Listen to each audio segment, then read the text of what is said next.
The train headed for Sunset City will be departing soon. So you guys ever hear the one about the mortal Italian? The mortal There's Italian. triumphs and failures. Yeah. Isn't mortal that Italian. isn't that like the plumber that people think could beat Sonic? No. No? The thing about the mortal Italian is it's very sad, really. He passed away. Oh. Oh my god. What's his final failure? Alright. I know it's really sad. Penne, for your thoughts?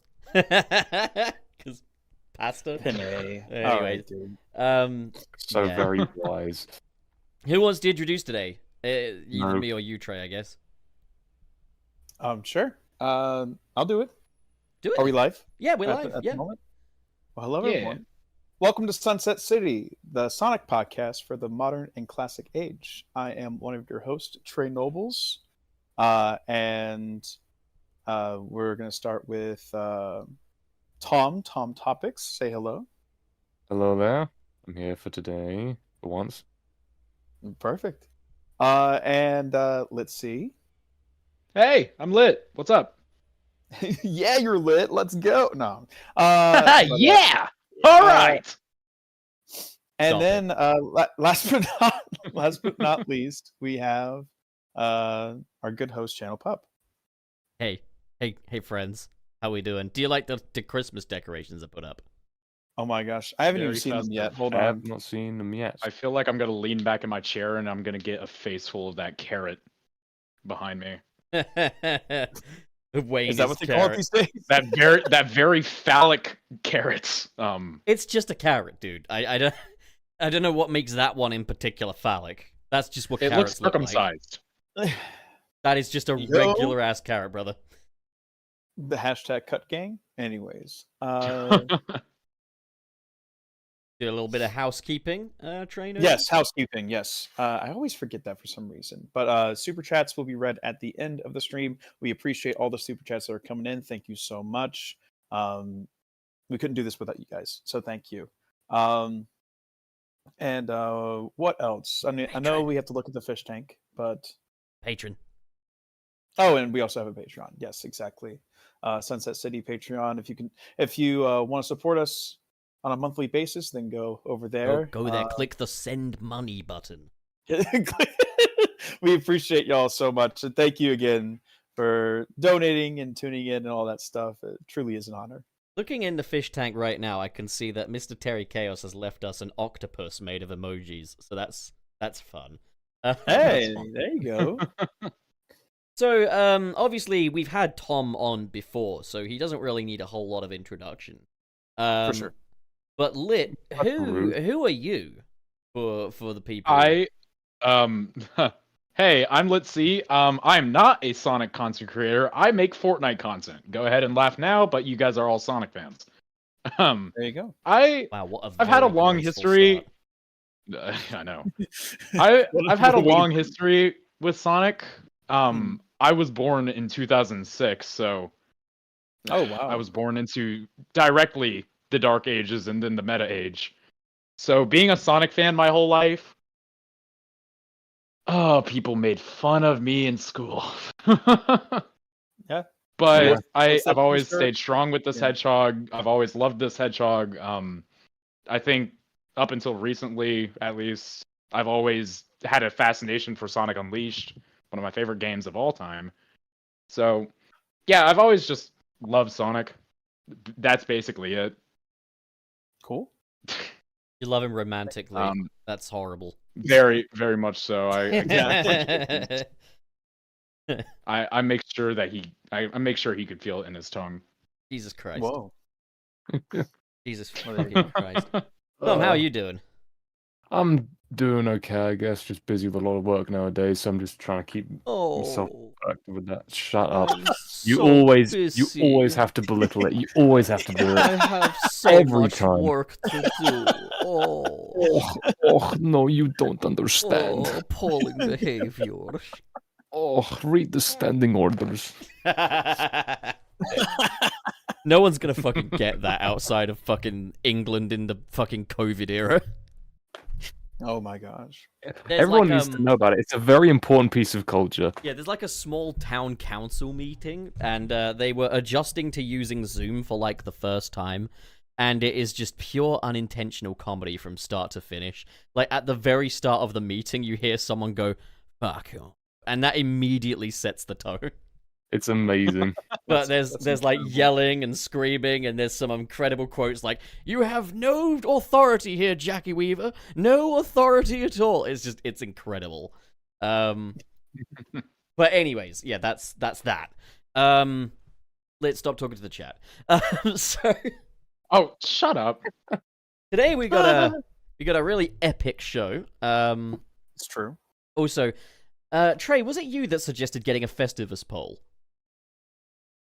I don't think that was me, but It was I'm probably down for it. Frank. He knows his sign. yeah, Well, we got yeah. one. You can see in the center of the screen we got a Festivus poll. I do see that. Yeah, it's a nice divider Wow. between the two sides. That's behind Yeah. us. It's behind us. But Okay. one of these days we'll have a competitive sports event or something. Left side of the table versus right side. We've got the Brits on the left, the Yanks on the right.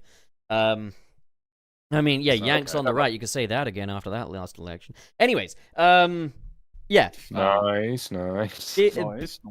Big show today, but let's start off with our little warm-up topic that we've got.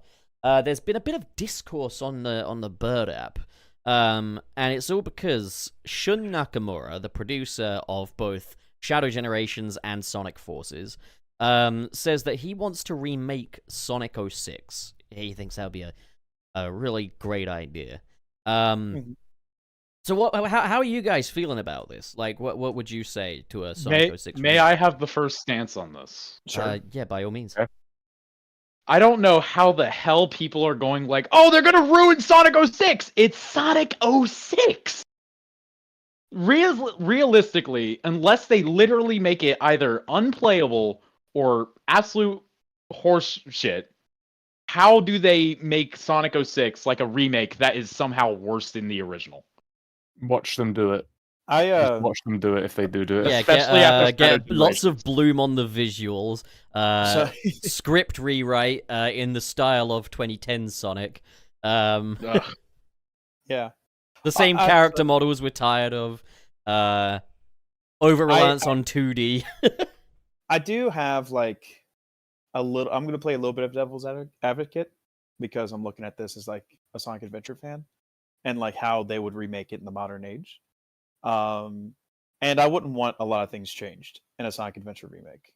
You know, like I like the gameplay loop, I like the adventure style, but I do agree that 06 is the one game that desperately needs a do-over. And I feel like with Shadow Generations being as good as it is, and even though it is a boost game, it doesn't feel like a stiff boost game like Unleashed in Generations. You know, I feel like a lot of people are taking like the fact that Sonic or Shadow, like they have the boost as like a negative, and that it couldn't do the same like level design as like 06 had. And it very much can. Like we've seen that with like Kingdom Valley and Shadow Generations and stuff like that. I think for me, if they market it as a complete overhaul remake in the like almost like in the same vein as like Resident Evil 2 remake, Mhm. where it like it's like it has the same namesake, but it's not the same game, like by any stretch of the imagination, really. I'd say maybe give it a new name as well, actually, come to think of it, because Sonic Yeah. the Hedgehog, like, that's an awesome fucking title. I'm gonna say it right now. But, Yeah, I actually thought of this. I feel like an incredible name for it would just be called Sonic the Hedgehog Rebirth. Sonic Kinda- and the Flames you of know, Disaster. you know, it's funny because like I just came back from Sonic Expo, which if you were there and said, "Hey, thank you so much," it was very very nice. But the music act before TJ Davis went on was called Sonic Rebirth, so that's funny. But yeah, regardless, yeah, Rebirth, at least in terms of like Sonic 06, Methless is Reborn. I feel like that's a good enough reason to call it Rebirth, but it's also just like it's those things that remakes do. They go like they take something related to the game and they put re in front of it, like reignited, right. or like Rebirth, you know. I think there is a way for them to rename it and it be like the thing is I've never really like Sega's naming conventions have been pretty solid, so I'm not really too terribly worried about that. I think they could like have like a reimagined or something like that, or like just anything of that nature would work for me. I don't think the be name like, is like something we need to be worried about. Sonic Ignition. I mean, yeah, the name isn't the main crux of the conversation here. Yeah, for sure. Like, Tom, it is a cool topic to Tom, talk what about. are you thinking? Because you've been politely waiting your turn. Well, I mean, everyone else has got like pretty good ideas of what they think. I mean, a good framework is just Shadow itself. Just Shadow Generations itself is a good framework Right. for how 06 I agree has been going. completely. Yeah. Like we've clearly seen they're able to do a more open-ended sort of thing. So if they just do an approach like that, because like obviously you had the massive like Kingdom Valley's like lobby zone was just bare bones barren for a majority of it. Like you can just run from one end to another for a lot of it, from what I remember of 06. So if they just take what they did with Shadow and just dot some things in here and there, I don't see a reason as to why they couldn't. It's just a matter of will they, and are they truly capable of doing something on that scale of fixing a game that is as infamously known as 06 is the main thing. Something Which I was think, kind of... I think at this point they could do. They could do, but it's like, I don't know, because after the last few remakes, obviously Shadow Gens was a good one, but what about the ones before that? Like, Well, the thing is, I don't think Colorful- Sonic has ever outright had a proper remake. I mean, aside from Sonic Origins, I guess that counts as a remake because it is built from the ground up, I believe. But like, we haven't really seen a Sonic remake where the overall vision of the game, package. the overall vision of the game has been fundamentally tweaked. And I think they would need to do that because otherwise you are going to draw up comparisons to Chaos X's Project 06. And that's funny because, yeah, that fan game would regardless be in the conversation. That would be the thing that a official Sonic 06 remake would be compared to. But I would say, you know what? Chaos X has done the we're remaking Sonic 06 on its own terms thing as well as you possibly can. That is the remastered approach. Yeah, well, Like, I mean, that's not even a remaster. That is a remake, but it's just a remake that retains the same vision. I guess, like, I say remaster in terms of, like, the original vision, level design, all that stuff is pretty much just, like, retained, but it is just, like, improved upon in a substantial way. Chaos X has done fantastic work in that front, but it's still Sonic 06 at the end of the day. Like, that is what that is.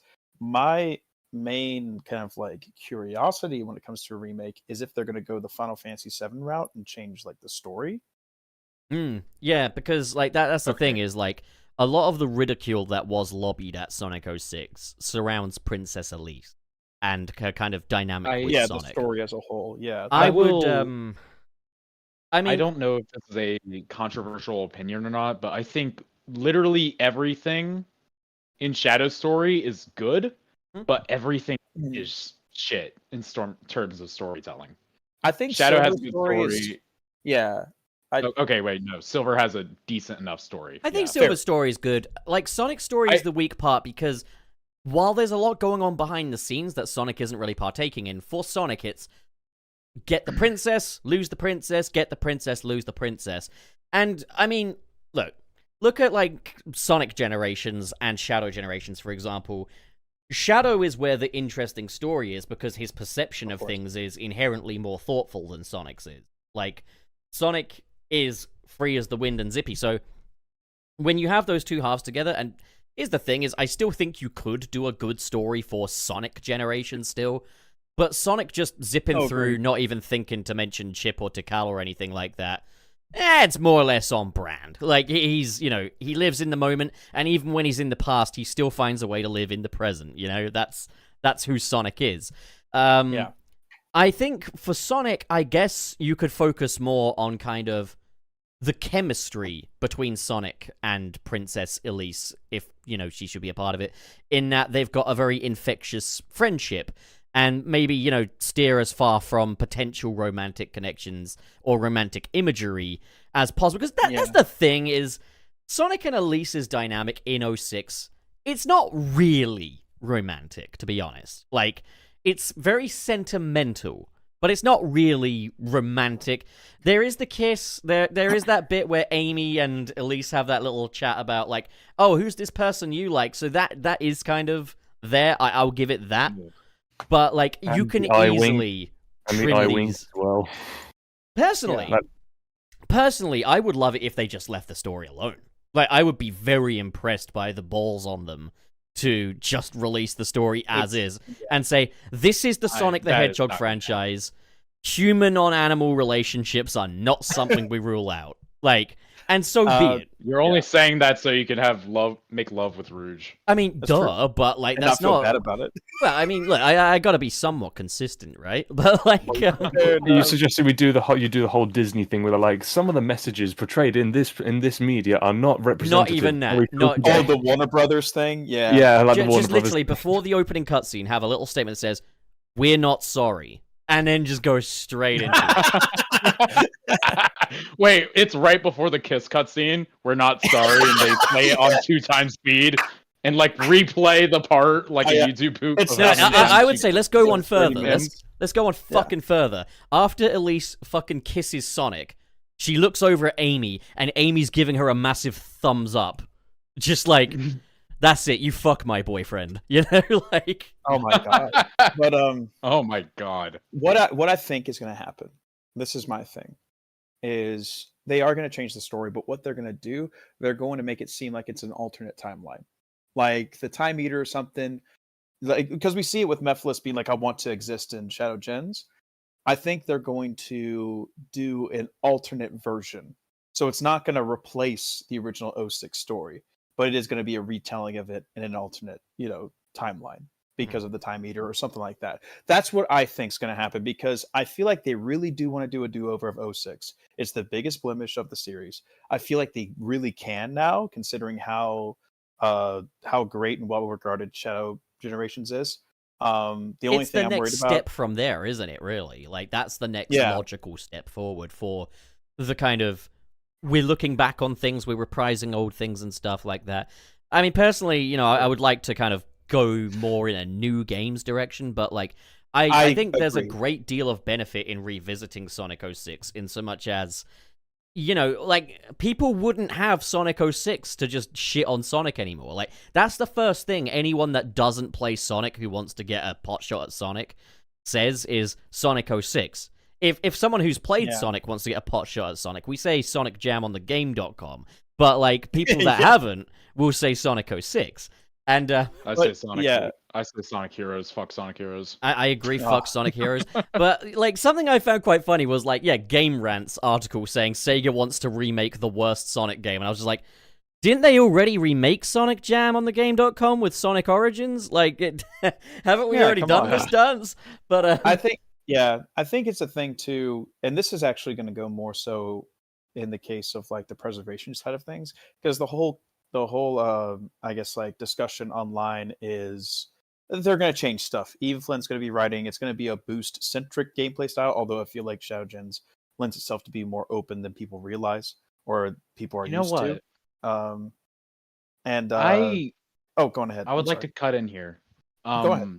Yeah. You know what? I genuinely wouldn't mind if Sonic was the only one playable who had a boost, and then every other character except maybe Blaze could also have a boost. Doesn't have a boost and does control like a typical adventure game, whereas Sonic would control more like a Frontiers kind of game. I am more than okay with, let's say, Sonic, Shadow, and Blaze having the boost. Make Silver faster, like for sure, please. Like, Of course, that yes. was the one thing about OG, and I played Project 06.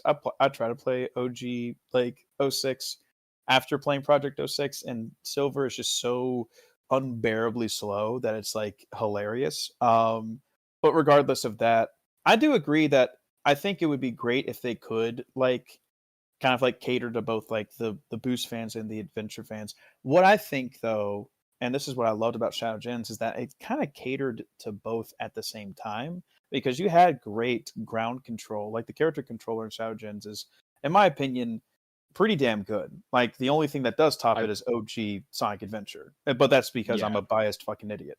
But regardless, like Of course. what I Yeah, find like- amazing is it is the same controller from Frontiers, but they've is. toggled the smoothing on it, so it immediately Also- feels 1,000 times better. Like, Also, the air control. The air control was a big point of contention in Frontiers. There was barely any sort of air control in terms of like turning in the air. You were pretty much locked in, What in like where you were cyberspace? jumping. I no. wouldn't. I'd say like Frontiers actually has quite reliable air control in that, like, if I Ooh, I don't flung know. myself off of Well, the- something and then I need to No, like land on like a that's rail or different. something. That's different. I'm not talking about. Are we just talking about momentum. the like jump and how fucking stiff that circle was? I'm talking about like you jump straight up in the air. You cannot turn around. Oh, You okay. can't. Yeah, like Yeah, no, instead of it goes Sonic in like an turning arc, around, doesn't it? Like, whereas Shadow Yeah, has really yeah. fixed that. Yeah, Shadows fixed that. That's what I'm talking about when it comes to air control. I'm talking Yeah, about because how, I know like, that Shadow rotating- Generations is a tweaked version of the Frontiers player controller. Yeah. as and- it should be. Yeah, This I is- hope that they will. I hope they'll fix. I mean, what I mean. Okay, let me retrace my steps here. I'm kind of hoping that they will continue just working on that, because like the difference just between Sonic and then Shadow Generations is already quite impressive. I think there are some things that Yeah. I would like to see back from Frontiers, such as like the bounce, and I do still love the spin dash. And you know, I guess a bit more fling time, a bit more air time from those flings would be quite nice or appreciated. Obviously, the thing is, I can't really complain at all about it in Shadow Generations because it's built around the level design, or the level design is built around these controls. Either way, it's all been very tuned to control well with the way this game is designed.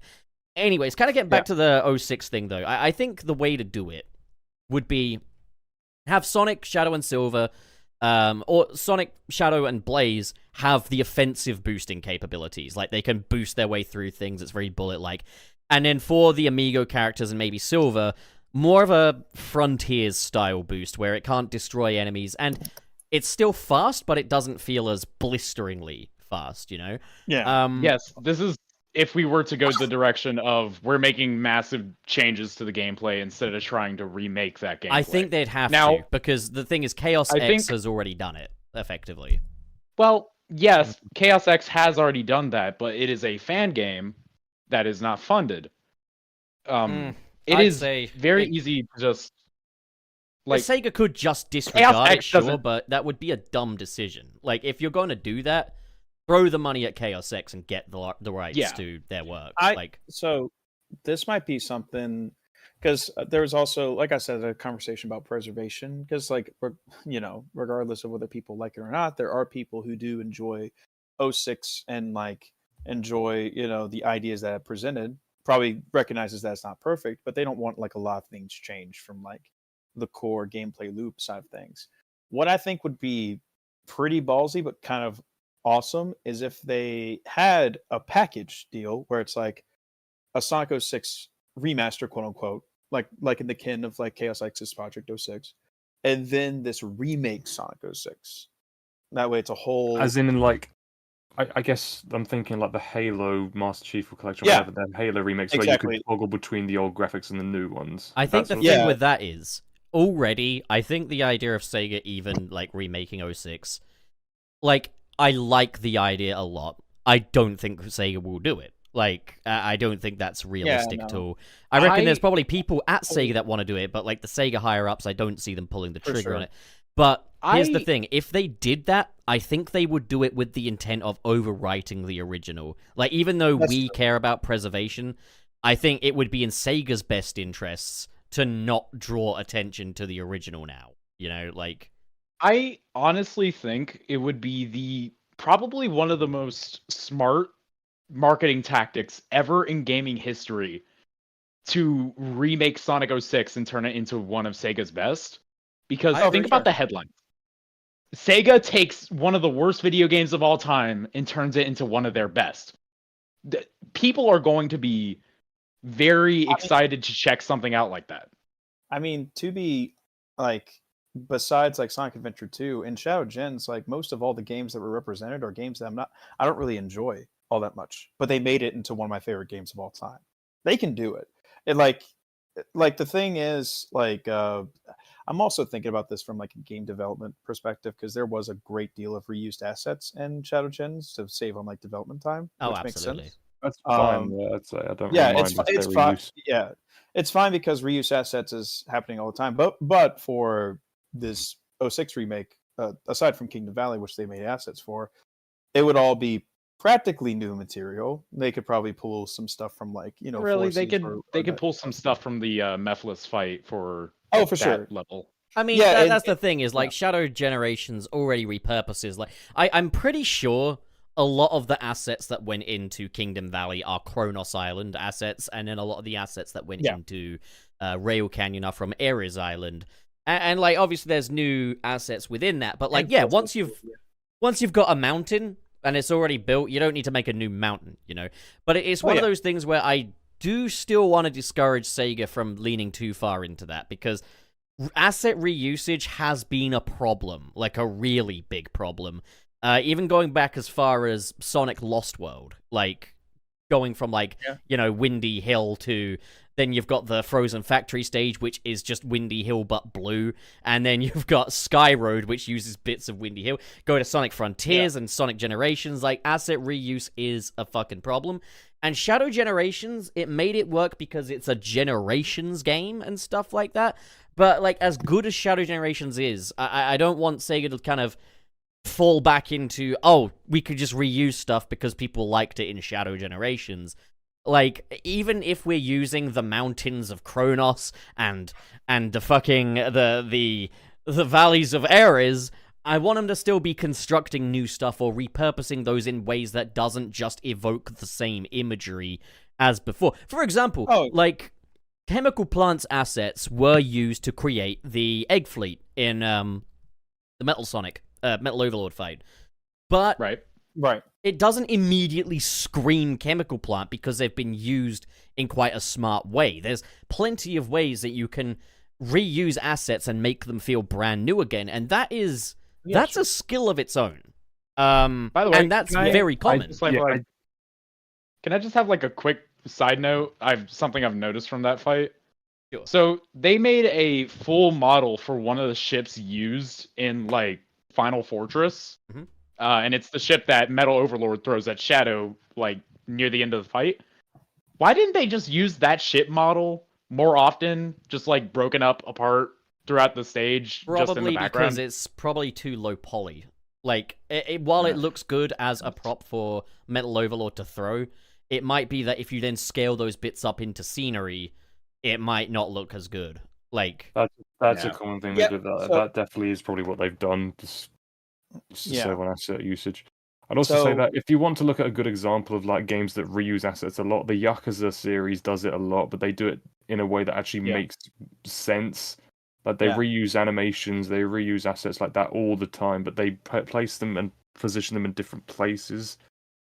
Like, you'd expect to see the same assets in the karaoke minigame, and you do, obviously. You'd expect to see the same assets in the minigames over and over again, which you'll do. Yeah. It's just knowing where to reuse and to make new stuff. Shadow Generations also has a lot of reused animation for like Shadow's actions, even new ones. There's a lot that's carried over from Lost World and Frontiers. Yeah, and I don't see people's issues with that. I see people on Twitter being like, "Oh, you're reusing these assets." I don't care. Those are fine things to reuse. They don't need to make new things for everything. It's not like they were bad. So like, you don't need to make everything from scratch. It's ridiculous to expect that. So people tend to inflate like reuse assets to just copy and pasting entire level themes, and that's not really what that is. Like, I mean, Sonic Unleashed uses assets that were made for 06. You know, it's like it's an inevitable thing, because why would you have to recreate like, you know, models and stuff like that if they can be transformative and used in different ways? I agree that we need to stay clear from just like a level themes that we've just seen to death, but I am more than okay with them reusing assets as long as my like suspense of disbelief isn't tarnished by like, you know, the environment that I'm in at that point. So I think it's two different conversations where it's like, reuse assets perfectly fine as long as it's transformative. Don't reuse the same level themes that you've used a million times before. Like, I don't want to see another Green Hill or Chemical Plant for a long while at the very least. You and know, that's another thing Yeah. is like you can still use pieces of Green Hill to make a new Sure. level. Like you could Yeah. take that palm tree and litter it along a beach, or you could take those little flowers and make a meadow. Like there's all kinds of little bits and pieces, and there's nothing wrong with that. It's just Or the No, grass absolutely not. texture, the textures on the grass, the like. yeah. assets The problem with it is like you got to think these levels are a big soup of different ingredients. The thing is, you want to use those ingredients to make new soup. You don't just want to make the same soup Yeah. over and over again. Yeah. I think an easy way to describe it is I want new environments. I don't care if you use old assets to make that new environment. Yeah, as long as it looks fresh, Like- like Yeah. it's within reason, obviously. If you're just taking the Yeah. new thing from me, like, look, it's turquoise hill. Yeah, it's Obviously, yeah, that's it's still not top okay. stone. Yeah, Well- it's still, Well, no. I remember this discussion whenever like footage of Sonic Frontiers first came out. They reused like the Death Egg flooring for one of the bridges on Kronos Island. and people and were people were angry pointing not that out. because it was asset reuse, but because it was asset reuse from Sonic Forces, and apparently Yeah, every single thing in Sonic Forces is bad and should never ever be touched ever again. I don't think like the visuals were bad in Forces. I think No, they Like, were. The lighting Well, was that's one of the fucking things I've awful. argued, actually. That's one of the things I've argued is that the visuals in Forces were good. I mean, I'd still say the lighting was pretty diabolically Yeah, terrible. the lighting was like, bad, but the visuals were good. because I was just like, look at don't the worry, Death Egg Frontiers stages. did the lighting worse. See, here's the thing: is Frontiers' lighting is pretty fucking atrocious, but like the thing, like Egggate is the perfect example of this. When Sonic is zooming off into space, and it looks like he's being held under the fucking Pixar lamp. Like, it's so bright. And there's that cutscene where they're doing the little charge on the battlefield, and the sun comes out, and there's this horrible bloom effect on everything. It looks so I bad. more so meant like visuals, as in like Oh yeah, no, the actual texture, models like the stuff used. that counts to Sonic Forces, yeah. But like, I did still want to say, like, Sonic Forces, I still think the game has a lot of visual issues to it, but it's just not in the model. But I mean, even down to character model stuff though, because I think a lot of people have been kind of screaming for brand new models now, and I'm kind of there with them. Like, I won't lie, I do want to see Sonic get a new model. But when I looked at Shadow Generations, and I saw that they've clearly re-rigged the facial features for Shadow, because I've played around with the Frontiers model in Blender, you cannot pull off those facial expressions. Like, it made me think, you know what? If it's to this standard, I'll take it. Obviously, I'd still love to see maybe a cel-shaded Sonic, or something a bit more stylized, but if it's like this, I'll take it.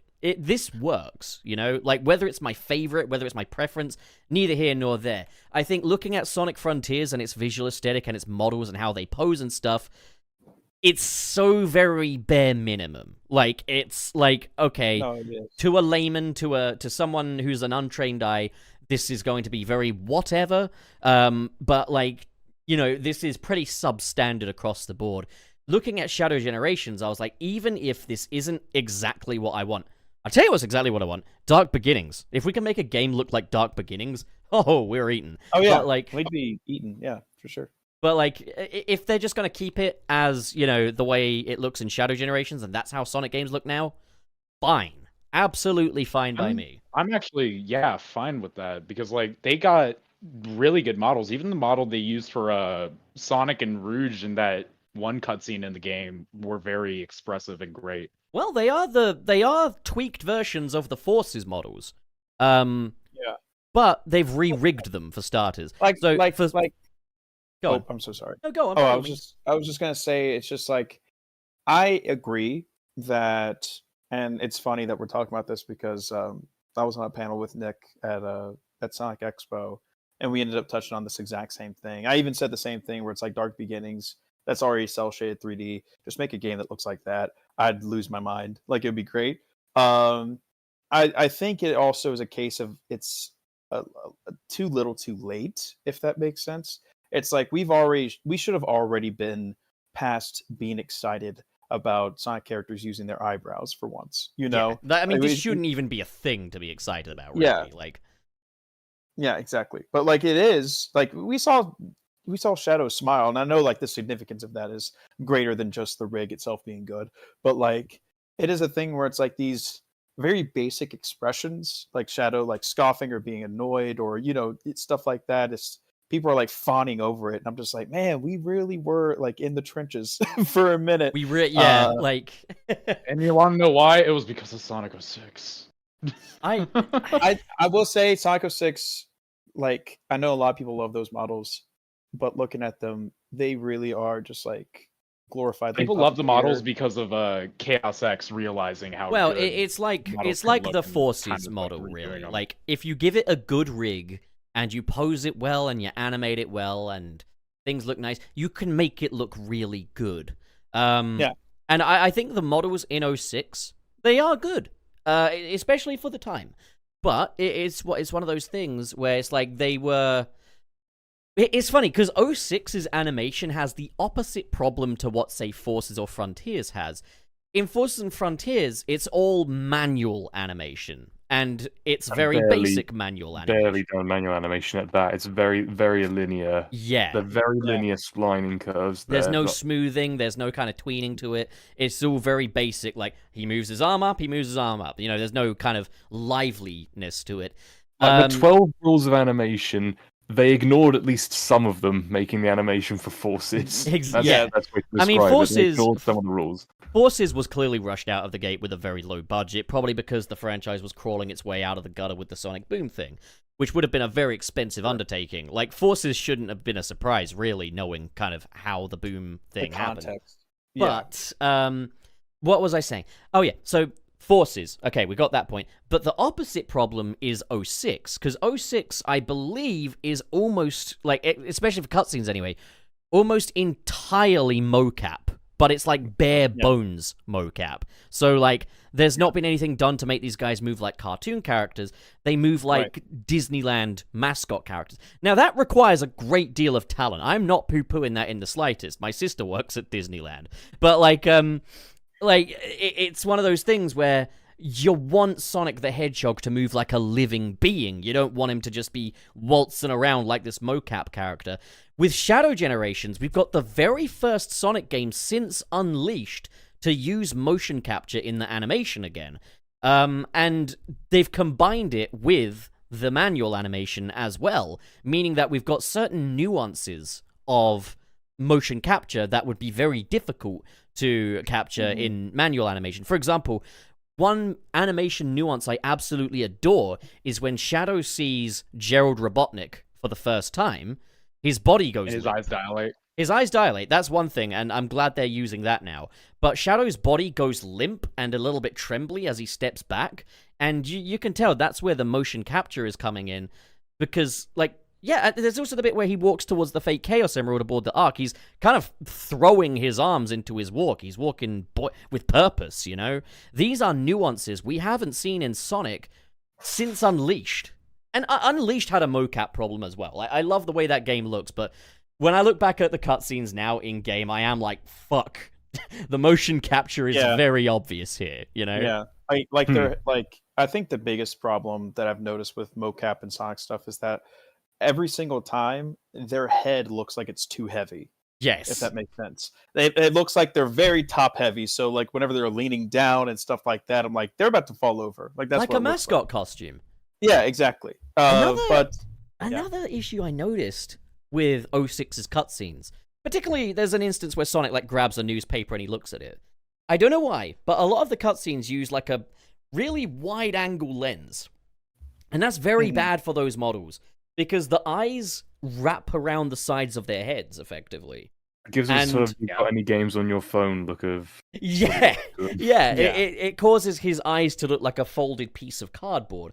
So the problem with 06 is the models they've got there are very well designed. They're really nice models, and I think Chaos X has absolutely put them to work. Obviously, Chaos X has also prettied them up a little bit, improved textures and stuff like that. But they are still ultimately the same models, just improved. 06's models are good. It's just the utilization of them is really bad. And you know what? I'll go on further. Forces' models were very good too. They were really nice models. It's just that they weren't used very well.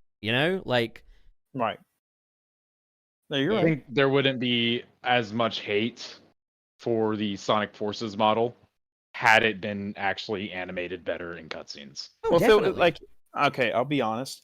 I don't even think it's that. I think it's just because Sonic Forces is just not a good game, so everything else around that looks worse, like in conjunction with that. If Sonic There is Forces a was there's a a tendency fantastic to game, kind of yeah, throw the baby out with the bathwater with Sonic fans and Sega. Well, Um, I feel like if you did like just show two fans of the series the same thing, one of them knows it's from Forces, one of them doesn't. If the one that knows it's from Forces, they'll probably say it's worse. I'm just throwing the hypothetical out there. no, That's probably you're what would no, actually like be Yeah, that the is you're 100% like correct. that sort of bias is very prevalent, and a lot of people like either like don't care that it's true or like don't realize it. But regardless of that, the Sonic Forces stuff still isn't perfect. But I feel like where we're at now with the models, I am more than okay with it. I think there's still like some character design stuff, and like Nick touched on this, before too. There's still some character design stuff with Shadow in particular in Shadow Gen still, where it's like a lot of uh lines breaking in the design and things of that nature. Like the silhouette isn't always prominent, and like there can be stuff that can still be improved upon. I think in the case of the '06 remake, though, in my opinion, I would rather them use the more recent models than the '06 models. I Just think they because, absolutely would as well, like because yeah, obviously Sega's very stringent on like style guide stuff. Like they want things to be on yeah, brand, on model. So you would have Sonic resembling kind of his Forces Frontiers era look. But I also just kind of like right. on the subject of like throwing baby out with the bathwater. If you check the backrooms there, like the proportioning of Sonic's quills is such a hot topic recently. But I haven't heard any objective argument as to why his quills look bad in Forces. Like in this image here, it's such a tidy profile now. Like compared to what it is in Generations. You, Like, you know what it is for me? It's the top quill is a little bit too long. you I reckon? feel like whenever I think for me, like let's say the quills on the bottom are kind of short, uh, they look all to be the same length. And in my opinion, I think the bottom one should be the longest, then it goes middle, then it goes top. And I think that's why people have a little bit of like a hard time like looking at this because it looks like top heavy but It backwards. Like the it balance it of the design isn't there, you know. it does kind of look Interesting. like the top quill's the longest. I will give you that. Yeah, that's what I'm saying. Yeah, I'm that's gonna what I go into think paint too. real quick though and It's show you pink. something that I quite like about that. Like, Okay, but can I also, while you're finding that, can I also just say that looking at that image, the quills instead of going around the skull, they go up to the right, upright instead of around the skull as it should.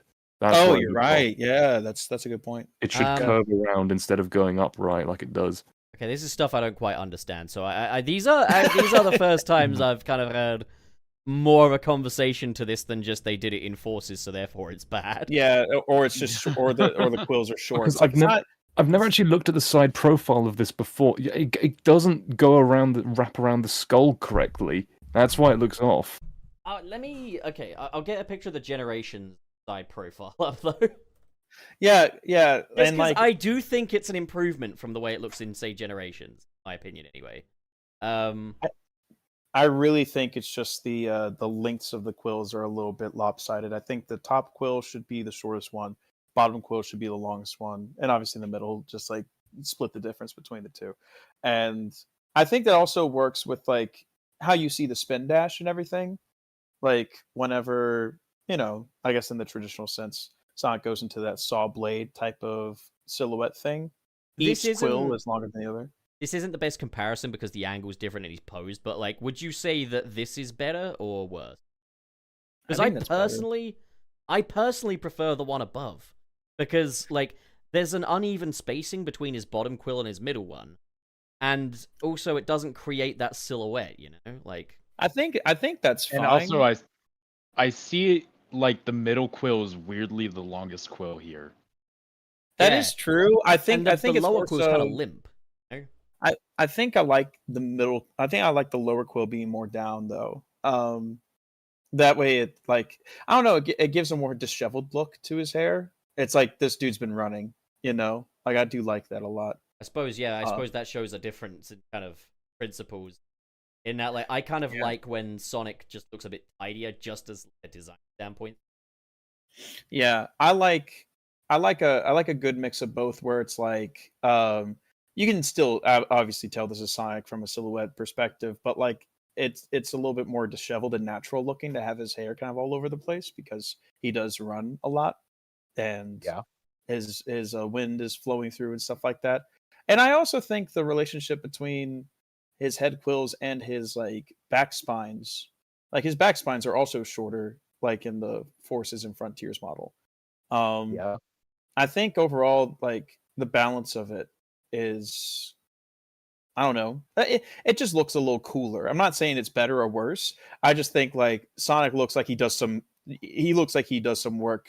Whenever I see the bottom one where his hair's a little disheveled, reminds me of like Toei Sonic. Like Right. When kind of And Tom how gets his back, quills kind of like are sharp and poke out of him in Toei. purely out of Sonic, yeah.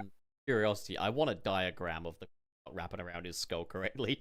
Like, I need a diagram because I personally don't see it right now, but I want to see what you're getting at. I think I also like, and this is just me, but I feel like with the bottom model, it looks a little bit more natural for his hair to kind of like go down. The top one, they kind of stick up a little bit like unnaturally for me, and it looks like he just used a shit ton of gel to keep it up, if that makes sense. So that's just my personal opinion. while we're you know what? To kind of wrap up the 06 topic, shall Yeah. we read out the super chats that we have so far? Because a lot of these do relate to it. That's a good point. If like Yeah. let's read out the ones that are directly related to this conversation, Okay. and then the rest of them we can read at the end. Excellent. Again, thank you for the super chats. Yeah. So, okay, mid show super chats. This is a game changer of an Ooh, episode. Yeah, I was gonna say we haven't like All right. Tom's not Austin here, season so one. he can't read right now. So I guess I'll start us off. 3 Monic, thank you for the $5. Song of the week situation is crazy. It's Baby by Charles Hamilton. Thank you, 3 Monic. That will be added to the playlist. All right, Trey Borger. Mr. Krabs, in quotations, Mr. Krabs, with $199. Thank you. Warrior Time Friday, and I 100%, and I heard 100% Generations yesterday. Well, heck yeah, Hell dude. yeah. Those I've got like 40 hours clocked in on Shadow Generations. Yeah. But I still haven't 100%ed it yet. But okay, so I haven't either. Lit, you want to get this one here from Oz Productions? Yeah, It's in sure. Super Chat mailbag. All right. Borger. Yeah, I see it. Oz Productions with the 5 USD. With the potential of a 06 remake in the cards, keep the Kiss? I'd say keep it. It happened in quotations and was retconned, and we removed it. And to remove it would be a sign of shame. So I kind of agree with Oz, but at the same time, I think if Sega wants to take this trump card out of the haters deck, they'd have to rework it. They would have to like rework how Sonic is bought. I have a compromise. Everything in the game could be the same but the Kiss. Instead, just have her have a teardrop that falls on Sonic or something. Either way you do it is gonna be cliched as fuck, but like, Yeah. I think the teardrop thing, very SpongeBob SquarePants the movie coded, but Yeah. as it happens, the SpongeBob SquarePants movie is a cult classic, so like, fuck it. Yeah. Okay, make it like a Roger the Alien from American Dad thing. She goes in for the kiss. Sonic grabs the back of her head and leans into it as well. He wasn't dead. I'd say she should just, off screen you see her hand go down his little undercarriage area, and she gives him Like a a little bit of s- like a stimulation, snoot. and then that returns Yeah. it. Oh my god! I think not his Sonic spinballs. yeah. His big chili dog. I do agree.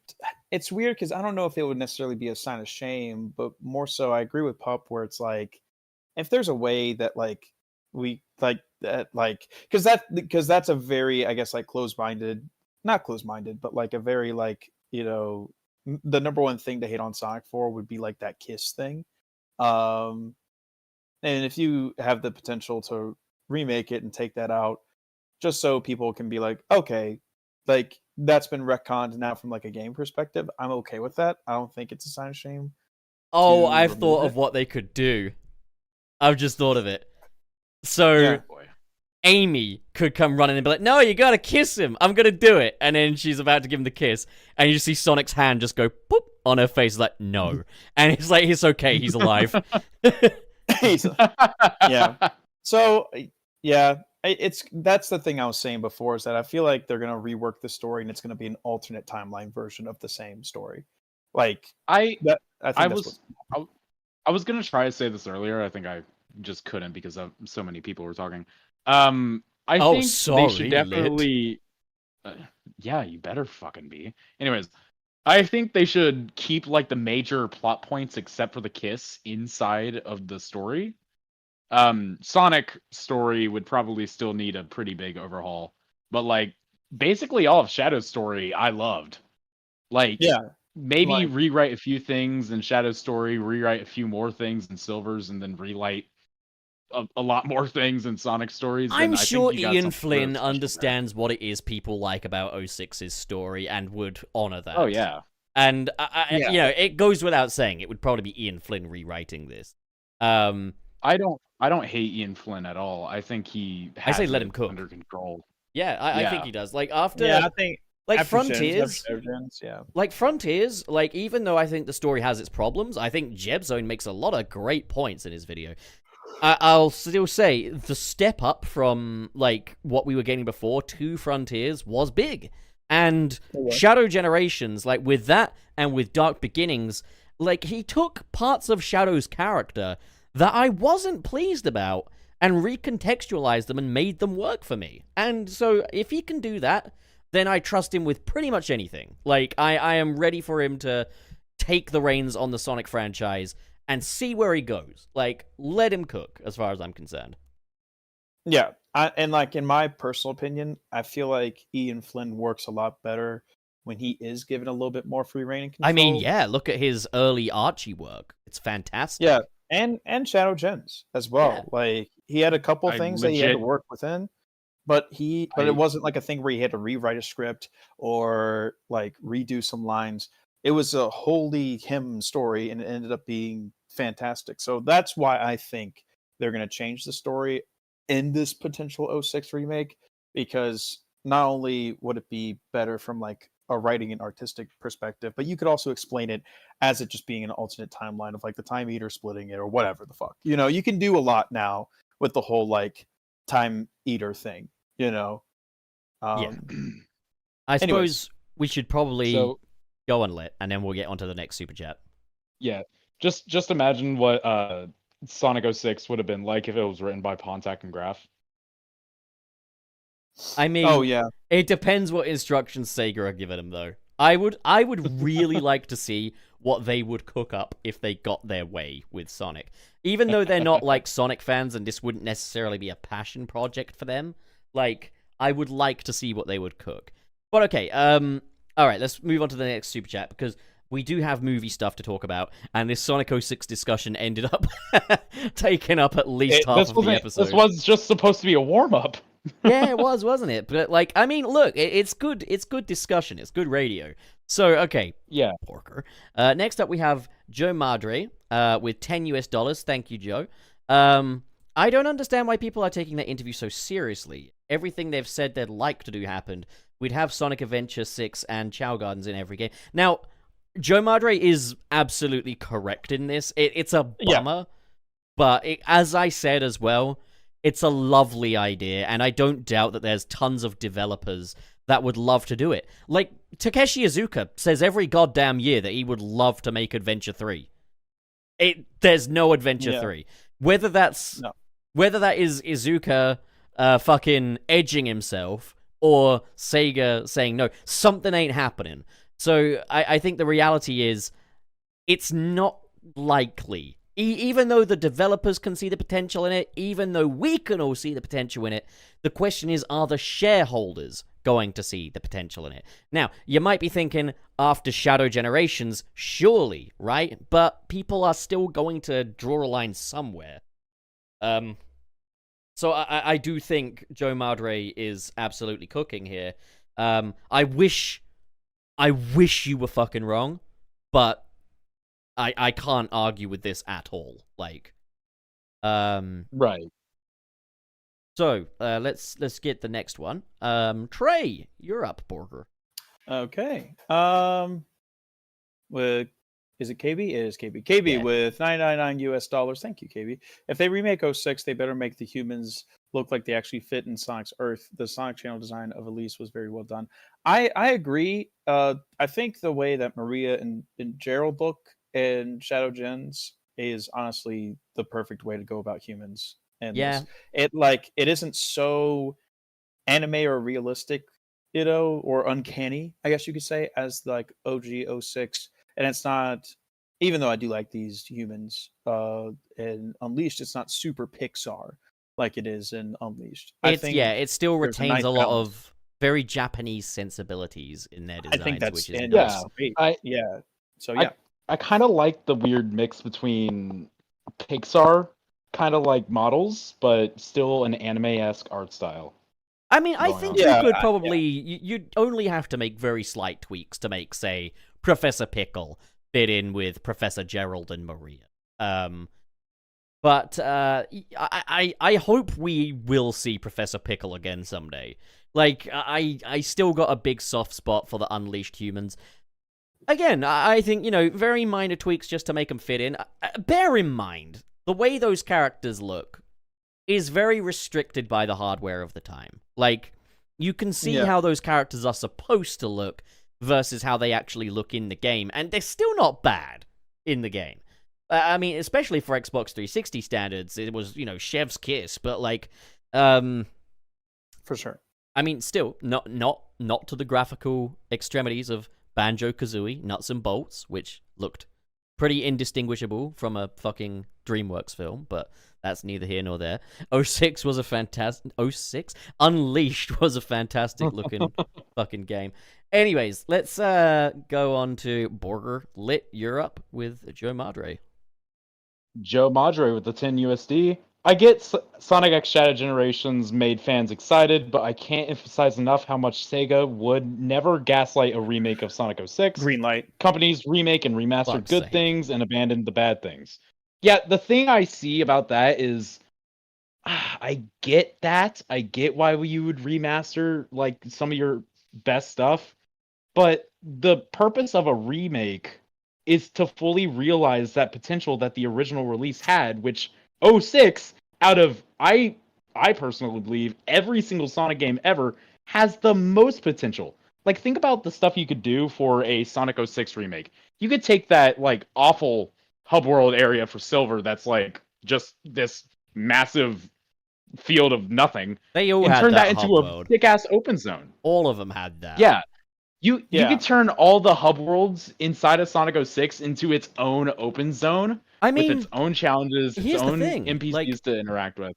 the It would so- be great. the Soliana Castle town from Sonic 06 is represented in Shadow Generations. Like, some of the architecture in the White World is a reworked version of Soliana with, like, the white Yeah. and gold aesthetic. Like, the fact is, Shadow Generations has already shown us a reimagining of the Soliana Castle town. So we could take that, make 3 of them, and then, Bob's your uncle, you got yourself... that's the thing, is Shadow Generations demonstrates mastery of the hub world and action stage model, basically. And 06 is basically just that. Whatever gameplay you put in there, that's the structure. Like, I would say Shadow Generations, in terms of its structure, probably the closest thing we've gotten to Sonic Adventure 1 in a very long time. Like, Yeah. But yeah, we'll move along to the next one, just so we're keeping up a good pace here. Borger. Yeah. Whale Fox Johnson with $9.99 US. If they change the story of 06 and remove the kiss scene, the message to everyone is Sonic is not our equal. Non-Sonic fans will take that as Sonic is lesser to humans and should be someone's pet. I don't know. I don't think that would be the message. No, that's a little bit of a stretch in my opinion. I think would that's- say, like, Yeah. it's one of those things where it would establish that, yeah, there is a difference between the animal and the human. And I think that's the thing, is like, obviously everyone made the bestiality jokes at the time. It's kind of funny, actually, how, like, Roger Rabbit gets away with it. Fucking classic Sonic almost got away with it with the whole Madonna thing. Yeah. And Pokemon, like, fucking Pokemon is commonplace. But, like, we draw the line at Sonic. But I think it was also because Elise was such a sincerely handled character that it's almost kind of like it doesn't even make a joke about it. It's not even like, here's the babe and her short king fucking rabbit boyfriend. It's a genuine kind of... Sonic 06 takes it quite seriously, But I think that's another thing, is like, Sonic... It's why the ages thing is complete bull donkey doo-doo. And I don't understand why anyone takes that seriously. Is because, like, that kind of stuff works if you're going to mature Sonic up. But Adventure Sonic, like, take Sonic from Sonic Adventure. Like, that's a little scrimbler. That's a little scrunkly guy, Like, you're not going to kiss him on the lips, and he's sure as hell not going to let you. Like, whereas there was kind of a tenderness to 06 Sonic. They'd clearly made an attempt at maturing him a little bit, Like, again, it's why age is so fucking flexible when it comes to these guys, with the exception of characters like, say, Tails and Cream. But, I think, it's one of those things where it doesn't have to draw a line in the sand that animals are pets and humans are superior, but it would kind of eliminate that joke. The thing is, like, look, just let me fuck Rouge the Bat, and this won't be a problem. Like, that's... Yeah. I just want to say this real quickly. For the guy who just said in chat, Sonic and Elise are both 15. Proof? Where's the proof? I believe Elise is, according to somewhere, 17. I believe. I'm not 100% on that, but I don't know if it's ever mentioned in the game. But as I say, if you want a headcanon that Sonic is 15, that's whatever. That is completely fine.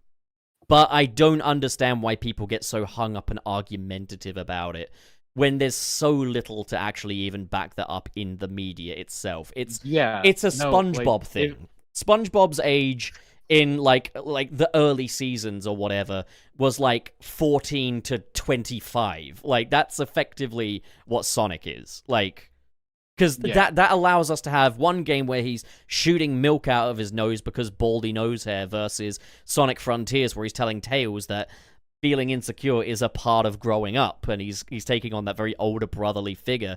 It's why some games, they're these little rascals and others they're not. The idea is that you, the player, can relate to them in any way you feel like it. You can kind of project your own sort of age onto them. And I'm sure Ian Flynn has an age in mind for these characters when he writes them. You could probably go on Bumblecast and ask him, how old do you view Sonic as? But it's a moot point, because it's not backed up by the text, People cite instruction manuals and stuff and treat them like the holy scribe, when we're to believe that classic Sonic is 16 years old and modern Sonic is 15. Like, it's always been arse gravy. Whereas with, say, Tails, it's more explicit that he's kid-coded. Or Cream, she is very explicitly kid-coded. Like, that is her whole personality is child. Like, Yeah. Right. Yeah, absolutely.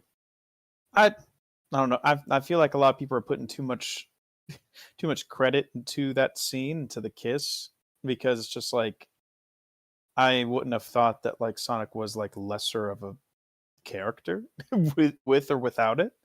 And not to like discredit people who like just want the story to kind of like stay like preserved and stuff like that. But like I said, a lot of things are going to change anyways by proxy. I doubt they're going to stop at just gameplay mechanics. Like, that's just the short end of it. Right. Let's get on to that next. Yeah, and like, where should the cutoff be for this? Because I do want to. I think I'm gonna put the cutoff after Twilord's one here. That's when we're gonna be done with the 06 topic, I think. Cool. And the only reason we're factoring in ones that aren't 06 related is just because it would be so hard to keep track of otherwise. So okay. Yeah. Who read last? I think it was. I believe Let's it was you, see. probably. No. Wait, Ah. yeah, no, that was you, Pup. Yeah, that was right. Yeah, Then so it might Trey, be me. you've got this next one from KB. All right, KB with $999. 06 being remade could be interesting if done well, but I feel the adventure game should be remade first. They also need to port Unleashed. I do agree. I wish they would have just like done these in chronological order. If I'm being honest, I would. Actually, hold on. Wait, I'm gonna cut in here. I would rather them try to remake either 06 or Heroes first, so they could actually get down an adventure playstyle again. Because if they try to go for Sonic Adventure 1 or Sonic Adventure 2 for their first time ever trying to recreate that playstyle, if they fuck up the most minuscule thing, that will flames will be sent Honest to to their God, house. though. That's what- Honest to God, though, what if we fuck up shouldn't even be part of Sega's conversation? Like, they should go into Yeah. this and cook. Like, there's no Yeah, two see, ways I about agree. it. Whatever thing they're is that- remaking, cook. This is what I was talking about with the original like preservation thing. Because as an adventure fan, I love the adventure gameplay style so much. I think it's still the best that Sonic has ever controlled. But I also recognize that they are going to change some stuff inevitably. You know, like they're just going to go in and change some stuff because it is going to be a remake of it. I feel like they're closer than they ever have been with replicating the adventure style with Sonic X Shadow Generations. Still not perfect, but I am more than okay with how Shadow Gens feels, to where it's like if an adventure game was made with that character controller in mind, I wouldn't immediately hate it, because at the end of the day, the original game is still there for me to play, and like thankfully, like the original game is still relatively accessible.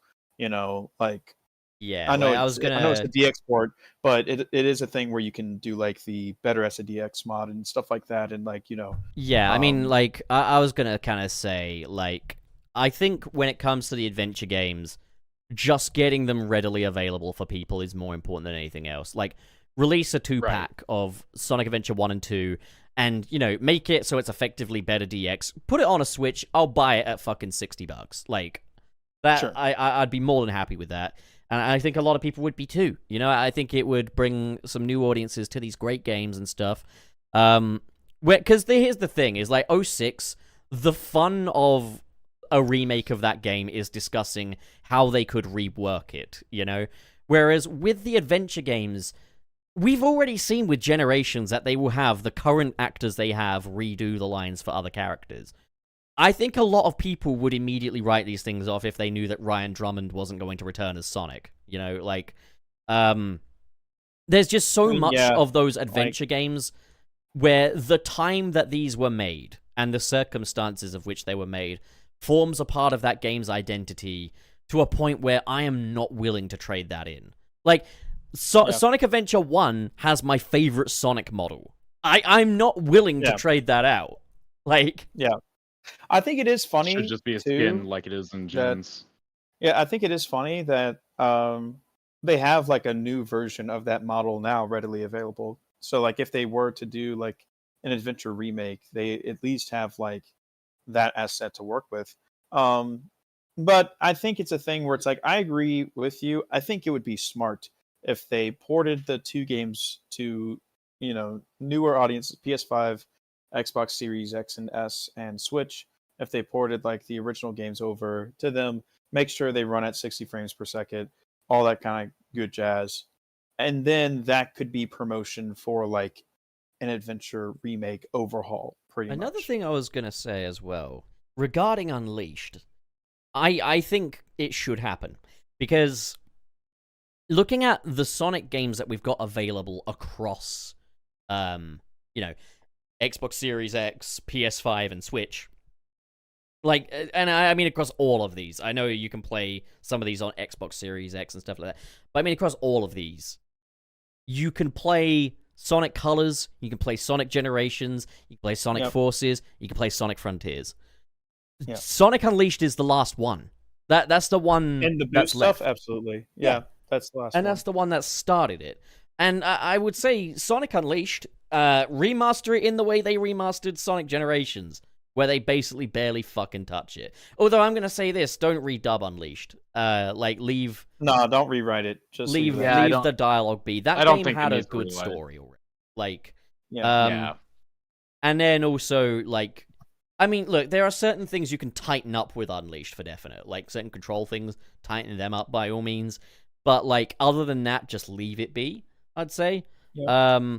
But either way, yeah. When it comes to Sonic Adventure 1, Sonic Adventure 2, and Sonic Unleashed, these are great games, and I think it's more just a matter of, let's get them out there for everybody to play, rather than let's reimagine these in the same... It's a separate conversation from 06, I would say. Yeah.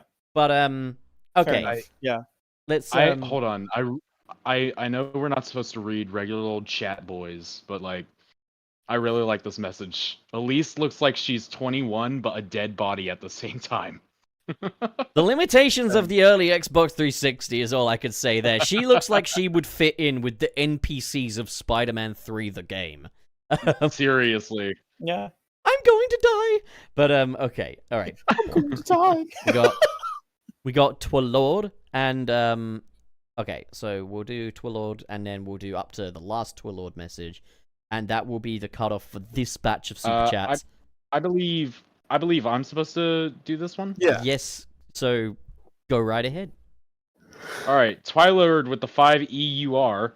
Elise kissed her finger, then pressed her finger on his forehead. The next generation of Sonic fans successfully gaslit that was the kiss. This is the thing, though, is you want to kind of gaslight the new generation. Oh yeah.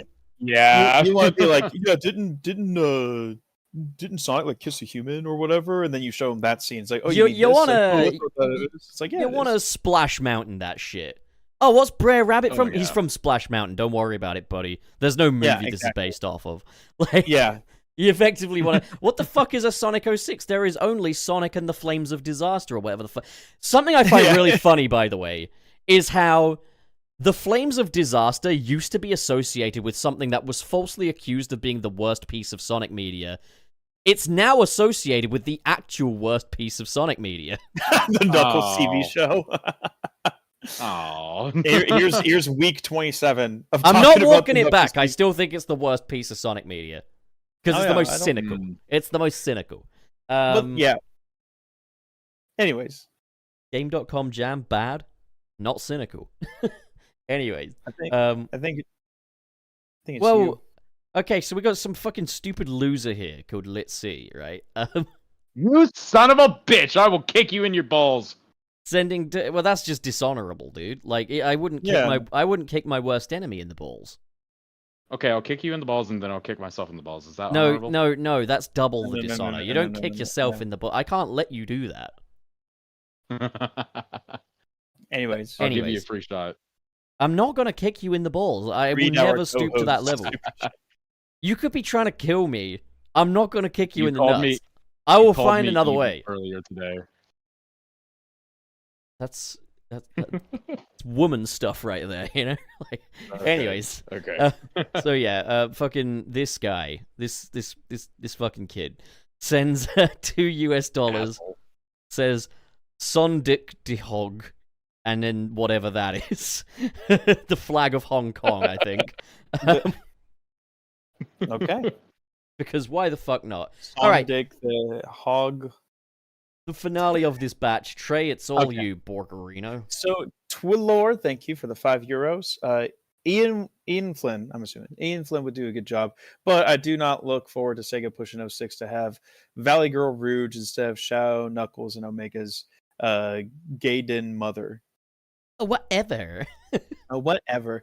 I'll be honest, like that was the only line in Shadow Gens that I didn't like from Rouge. It Every was other the line delivery that was very valid. It was the delivery. I think it like was it personal like a personal beliefs aside and whatnot. I feel like Rouge's VA has done an okay job.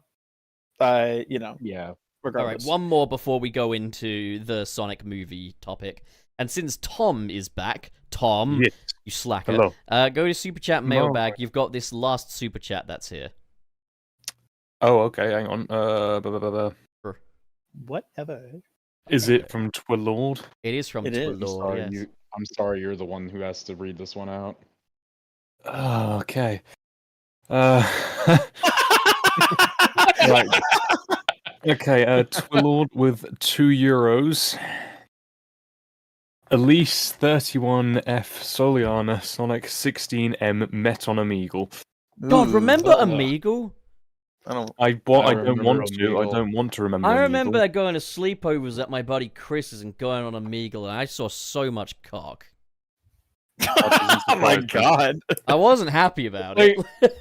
People like put some fucking pants on. Yeah. It's Omegle. If you expect actual human decency on Omegle, you're in the wrong place. If you expect Yeah. anything but male genitalia, leave. If you expect, Anyway. if you expect anything but, That's why I'm in the. you will. That's why I'm in We the Sonic were looking for fandom. girlies. We were like 15 years old Girls. looking for girlies, and all we got was dick. Yeah. was that the sign? That was a sign from the universe. That was the universe's way of telling us that that's not gonna work. In the day Yeah. before AI chatbots, man, I tell you. All right, Just so random creeps from like Montana or somewhere, just doing something. just doing something. I don't know what it Yeah, is, doing but it's something. something. I don't know. All right, so okay, the main meat topic. So we got this new article from Entertainment Weekly about Sonic 3, and this is where we finally live up to the title of the episode.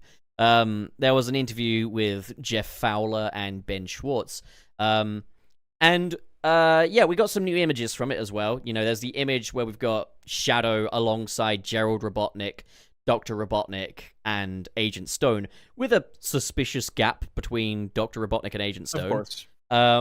So naturally, that's where Zavok is going to go. I love how Lee, the Agent Stone actor, he said on Twitter, "I left that big gap there to make room for Eggman's massive ego," and I thought that was really funny. That's a great answer. Lee Mazdoob Lee is such a cool sweetheart. dude. He was at Expo. I made Yeah. a Beep, beep, beep, beep, tweet it's about time him for an Expo earlier. update. I mean, he was at Expo, and he is a sweetheart. He is the biggest sweetheart of all time. He's awesome. He's a great I would love to ambassador meet for him. the fans as well. Like, He really is. Yes. I would love to meet so- him. One of the best additions that the movies have made. And the I fact mean, that to it's be over- honest, Absolutely. Robotnik lackeys are always scene stealers, I would say. they are Like, going That is from true. like Scratch and Grounder to Deco and Boko to Orbot and Cubot, who have just recently become funny. And then, I mean, to be fair, I liked him in Boom, but just the fact that they accidentally built a clock in a timeless void is hilarious. And of Oh, yeah, course, fair. our boy Agent Stone, like, yeah, it's also the fact that they managed to give him a lackey that is just a guy and make it work is kind of impressive. That is true. Yeah, it's not like a caricature or whatever. It's just a guy. Just a Yeah, guy making that a works little for short film. I've given Robotnik a lackey that I've made. His name Yeah, is John. I made a tweet earlier today, I believe, about the actor for Agent Stone and just kind of saying like, the dude is living the dream, man. I wish I was in his position. Right? Yeah. I bet he's you so tagged him in clearly- it and were like, Lee, you are Yeah. so cool. I love you. Yeah, I did do I want that, to but- give you a little kiss. I did do that.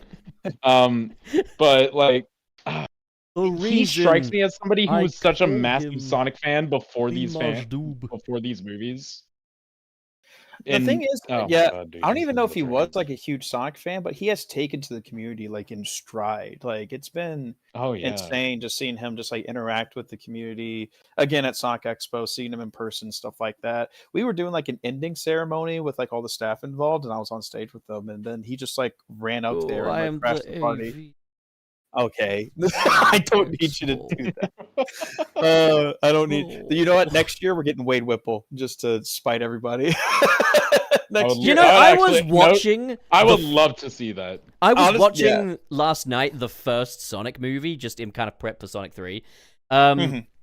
Wade is not a bad character in that movie. no. It's He amazing didn't- how much more tolerable he is when he is an A, flanderized, and B, screaming. Yeah, no, Yeah, like funny how that The works. isn't it? flames of disaster. the flames of disaster. There's That's that still one bit funny. where, like, Crazy Carl pulls out a fucking chainsaw, and he just pushes it down with his gun, and I'm like, that's actually quite funny. Like, but Yeah. kind of, okay, No, so no, kind of anyways, getting a little stuck into this Entertainment Weekly article. There's a lot of talk about kind of wanting to get Shadow right, how Keanu Reeves has done his homework for this role, and that Jeff Fowler is very committed to giving us the best possible movie version of Shadow. But there was a point in the article that's got me really thinking, and I think this opens up some discussion about the current state of Cap That Kid. So I think what's going to happen now, based on the stuff that I've seen from like the trailer and stuff like that, I don't know if it's going to be a case where Maria is going to be explicitly shot. She is going to die, but I don't think it's going to be a thing where she's going to get like shot. Well, Jeff Fowler has commented on this. He's not given anything directly away, but he's kind of said that, like, obviously there are different standards for this kind of high-profile release, and also the time of which this is coming. I mean, look at, like, Shadow Generations, for example. When you click on Shadow's story, and it shows the gun soldier confronting Maria, he's got his hand out. He's not holding a gun. Like, they've already kind of reduced that a little bit, you know? And they say there was an accident aboard the Ark. The only time it was ever explicitly shown that she was fucking shot was in Shadow the Hedgehog 05, and even then, you see the gunshot, the screen goes white, and then Maria's just falling. No. Well, and also Dark Beginnings. No, like, Dark Beginnings isn't explicit. That's even either. more explicit. Dark Beginnings, you see the thing come out of her chest, and you see the firing. But the thing is, well, that's like confirming for the first time exactly where she was shot. Sure, but it's done in a way. It's done in a way where if they receive complaints, they could easily say a gun soldier shot something, and then Maria tripped over and hurt her chest. Like, you could say that, and I think they're not. No, I like. She got tummy ache. No, I'm not saying that literally. I'm saying it's done in a way that gives them some built-in deniability here. But like, I get what you mean. But Jeff Fowler has said, like, obviously we do want to respect and honor the expectations that fans have, but like, certain standards are a thing. But we do hope that people will come away really happy with the dynamic between Shadow and Maria. So, like, she's obviously a very big part of his story. I don't know kind of what direction they're going to take, or if Gerald being alive is something to take into account. Maybe, I mean, imagine they're maybe treating Shadow as a one and done, and maybe Maria's just okay, and at the end, he's at peace. Maybe, like, I don't think. There was that. There was that scene in the trailer where, like, Shadow is laying next to Maria, next to like an explosion, stuff like that. Is and that's that what Maria though? Like, do we know who that or what that is even? I could assume it's not even in the film. Well, considering how they shot the trailer and stuff like that, like, it's like where you gained a family on Lost Mind and stuff like that, and they showed that shot, like. It would be weird for it not to be Maria. It would be weird for Shadow to be sulking over a random civilian. I'm not saying that's what it is either. I'm not saying that Shadow. You could have the possibilities like Shadow wants to know where Maria is and thinks she's dead, but it turns out she's fine. I'm not saying that's what it is. I don't think that is, I think there's already enough symbolism in the trailer anyway. There's that picture of the photo frame with Shadow and Maria, and there's the glass shattered where Maria is. Like, I think that's enough. Like, and I think it sounds to me like they're just going to find as tasteful a way around it as possible. I think that was the word he even used, was we've done it in a tasteful way. I get trying to, like, suspend your disbelief, or I guess, like, make sure you keep yourself in check. That way you're not, like, expecting too much, because anything could happen, considering the film isn't out yet. But considering the context that we have been given, I think it is either a thing where they're going to allude to it, kind of like what they did with 05 and Sonic X, or it's going to be a completely different set of circumstances that still lead to the same result in the same impactful way. Because a lot of people were suspecting that she dies from her illness. And, like, in my opinion, I feel like the government has to be involved in this for Shadow to feel resentment towards humanity. It could be that maybe Shadow believes the government did it, but it turns out that she died of her illness. Or, I mean, I think, I feel the same way about that as the theory that Black Doom was the reason why the gun soldier killed Maria. Sure, I mean, it kind of cheapens it because it's all a misunderstanding rather than it actually being. But, I mean, I think maybe, like, death by explosion. I don't know what's... I'd imagine there's probably an index somewhere of acceptable ways to kill children in PG movies. and I want to Like, read it. I really do think it is just going to be like alluding to it. They're not going to outright show it. No one was even saying that in the first place. No He one gets was hit by saying a that. car. Brian, was look saying that- out! Yeah, I love. AirPods I'm in. here on Earth. Finally, look out! like no, like no one is like no one was saying that they were going to see like bloodshed and stuff in a fucking Sonic Maria, movie. look out for that But, banana peel. Yeah.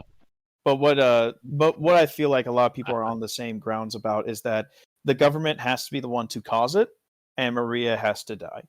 Like that's So- those are the two parts to the equation that I think a lot of people have been like speculating about and feel like should happen.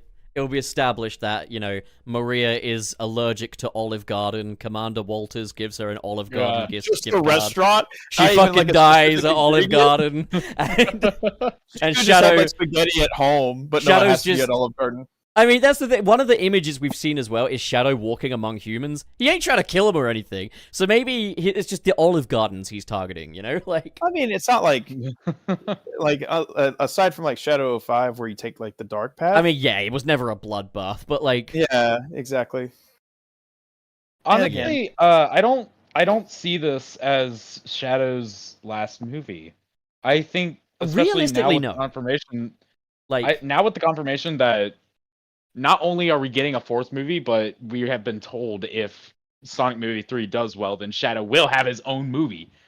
I think they're going to eventually bring in Black Doom and then kind of finally finish off his arc within like 2 movies, because there is no way in an hour and 30 minutes you could fully convey Shadow's life on the Ark in his entire arc. The best you could do is his whole arc from SA2.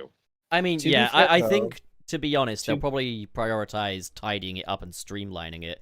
I would imagine right now, maybe they could go back on this later and introduce Black Doom later. I mean, that's how it was in the first place, but I'd imagine right now Black Doom is not part of the equation. Like, And to be very fair, they were able to cram in a great deal of information with Dark Beginnings, and that was only like 9 minutes long. Like it but was very to be fair, condensed. it's all built off already established lore. Like you had true, to but know Dark the stuff that Beginnings happened was in made for Shadow's newcomers. Dark Beginnings was made for newcomers, remember? And it I works did see on its like, own 2 feet.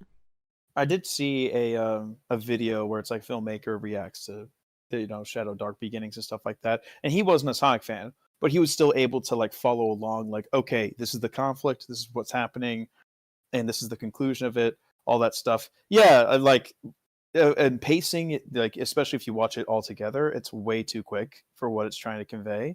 But there are ways to condense information down in a very like tactful way without it being like overbloated and stuff like that. I personally think Black Doom should be like the Thanos of the Sonic movie franchise, where he's alluded I to. agree. Where he's alluded to throughout a string of movies, and then you fight him at the end as this big bad boss. I think that would be pretty interesting, and it would kind of fill that same niche of what's going to happen? back in the universe. I think there are three. I think there are 3 Sonic villains specifically that could fill that Thanos role. It is Black Doom, Mephiles, or Neo Metal. You know what's really going to happen? Sure. Is that you're going to get your Shadow spin-off, and he's in the playoffs for the big tennis championship. And then, Oh my god! And then fucking is. Rachel. No, Rachel is met by Chief Pachacamac, and you see Black Doom in a rock opera. It's happened once. And then you see Kiryu Kazuma. I'm putting together a team. Yeah. But here's the other thing. It's worth noting is that Black Doom might have been on the no-fly list prior to Shadow Generations. Like, this character was previously laughed at. Now he's had a sudden surge in popularity because the guy fucking loves Radical Highway. Like, which is base. It's pretty basic. Yeah, I mean, it's a great level. Like, I can see why he loves it so much. Like, Black Doom is probably one of the more beloved Sonic villains now, but he sure as hell wasn't that way until a couple of weeks ago. Like, that's no, I what just I'm had a saying. thought. Oh, go ahead. I just had a thought. The way they could probably do a Shadow spin-off movie would probably be doing a combination of both Shadow the Hedgehog 2005 and Shadow Generations. Instead of guns, Shadow has the alien powers and is conflicting his past more upfront because of Black Doom and his hallucinations. So I think that would be a cool way to go about it. The only thing I'm worried about is oversaturation with Shadow, because it'll be a thing, because these things take time, and it's now at a case where we're getting like a Shadow-centric movie, and we have a Shadow-centric game and stuff like that. Like, this is the year of Shadow, basically. It's the year of Luigi, but for Shadow. I don't want them to either keep retreading old ground and like, oh, Shadow like has to like face his past once again, but in this brand new context. Because I feel like, and I know it's not the same, for like general moviegoers as it is for like, fans of the series. But I feel like with Shadow, like, he's marketable, but he still is kind of like a niche character, and his story is very much like, if you love his story, then you are a Sonic fan type deal. I feel like only Sonic fans would gravitate towards the idea of a Shadow movie, but I don't want people to grow tired of Shadow by that time. I think the other thing is, I think there's a point where they should call time on doing adaptations of game stories. And I'm also going to say this, I might sound like a guy who hates fun here. I don't think the Sonic movies should have a Thanos figure. Like, I don't think these should be Marvel. Like, for starters, I am tired of breadcrumbing shit in movies in general, and I am sure as hell tired of the Sonic movies breadcrumbing shit. I just want them to make a good damn Sonic movie, where I can safely say, if this were the only Sonic movie ever made, I would be content. I agree. I would agree with you if it wasn't for a director. I think like when Sonic Movie 2 was coming out, saying that he wanted a Avengers in-game kind of movie. That was something that Toby Asher said. But here's the thing, I just fucking don't fuck with it. Like, I would rather they make lots of great movies than build up to some overarching threat bullshit and breadcrumb that. Yeah. Like, I was kind of hoping that they'd stop at the 3 films, but they're clearly not going to stop.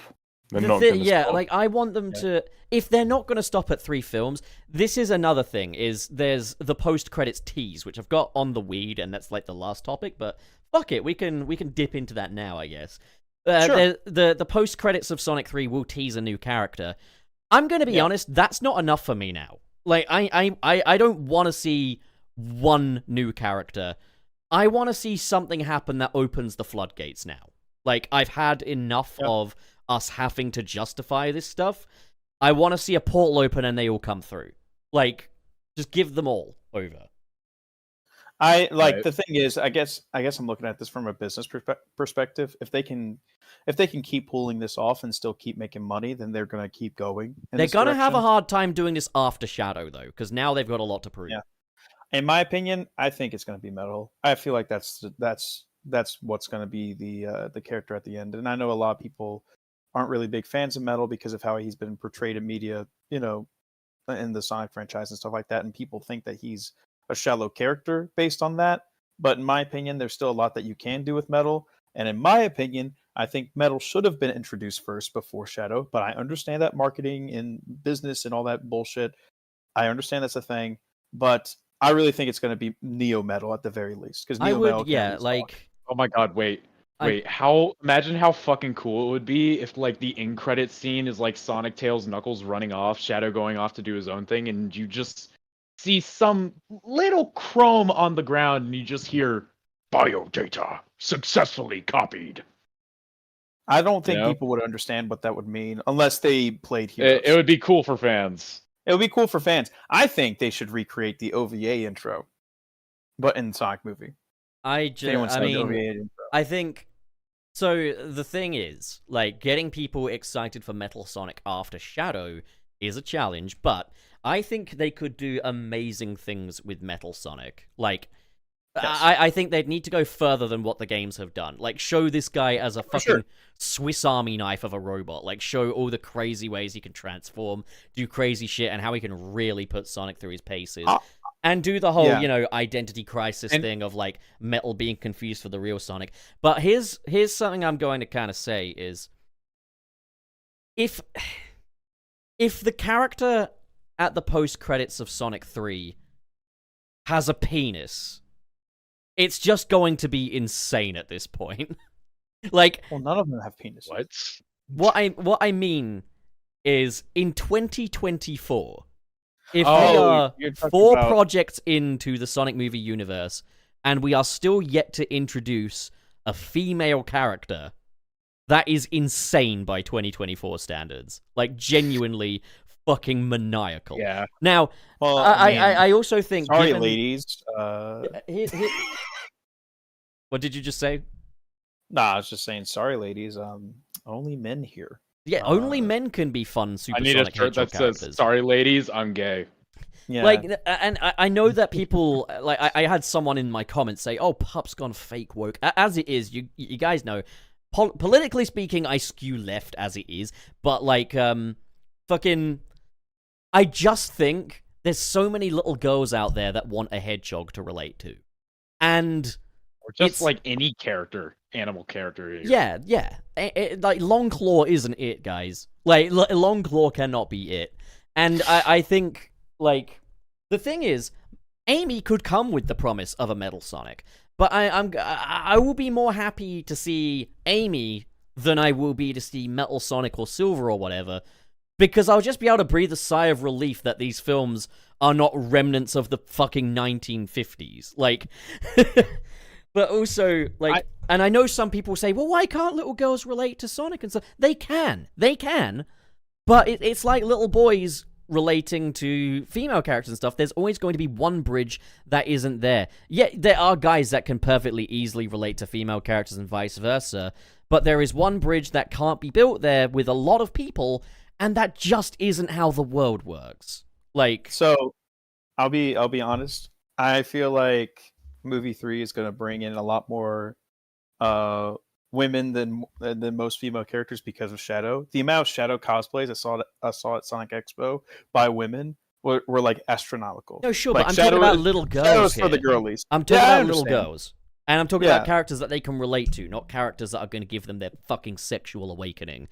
Not to Whoa. mention how much more drastically kid-coded the movie cast is than the game cast. But I think Amy and Metal. I think it's more than plausible that they're going to be introduced at the same time.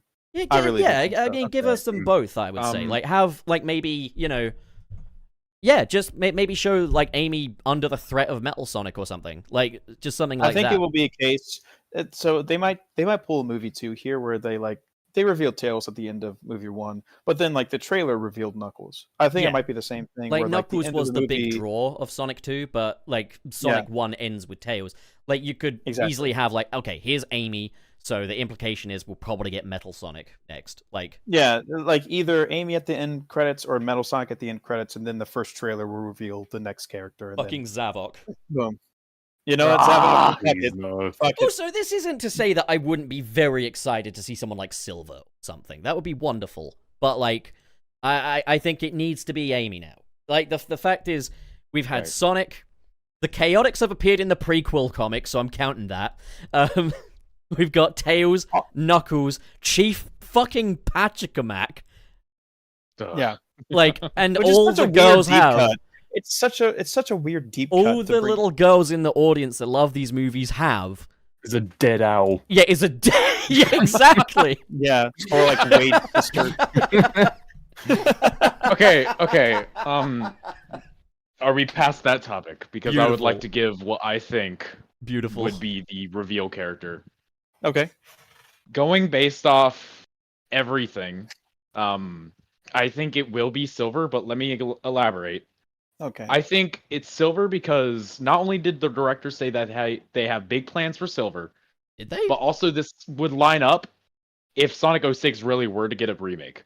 Because realistically, if it's Sonic Movie 4 that brings in Silver, that would also be the year that they would probably release the Sonic 06 remake. Honest to God, Lit, I feel like I could like replace a lot of what you say with "I made an educated wish," and it would I it did would make make an the educated same wish. amount of sense. No wonder you making have a an educated Deadpool wish. profile picture.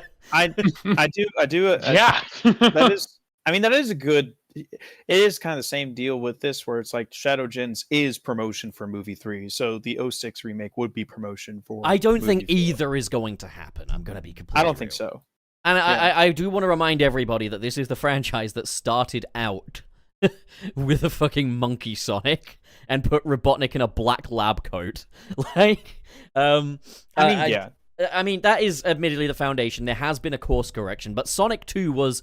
It didn't have the Death Egg, it didn't have Angel Island, like, and Sonic 3 isn't having Rouge from the looks of things, or Amy. So I'm not going to expect Sonic 4 to have Silver the Hedgehog and Sonic 06 and stuff. Unless the fact that these movies are now being produced in a world that is post-Frontiers and post-Shadow Generation says anything. And I'm hoping that the success of the recent Sonic games will inform the direction of the movies and will inform them to kind of move a bit more in this other direction.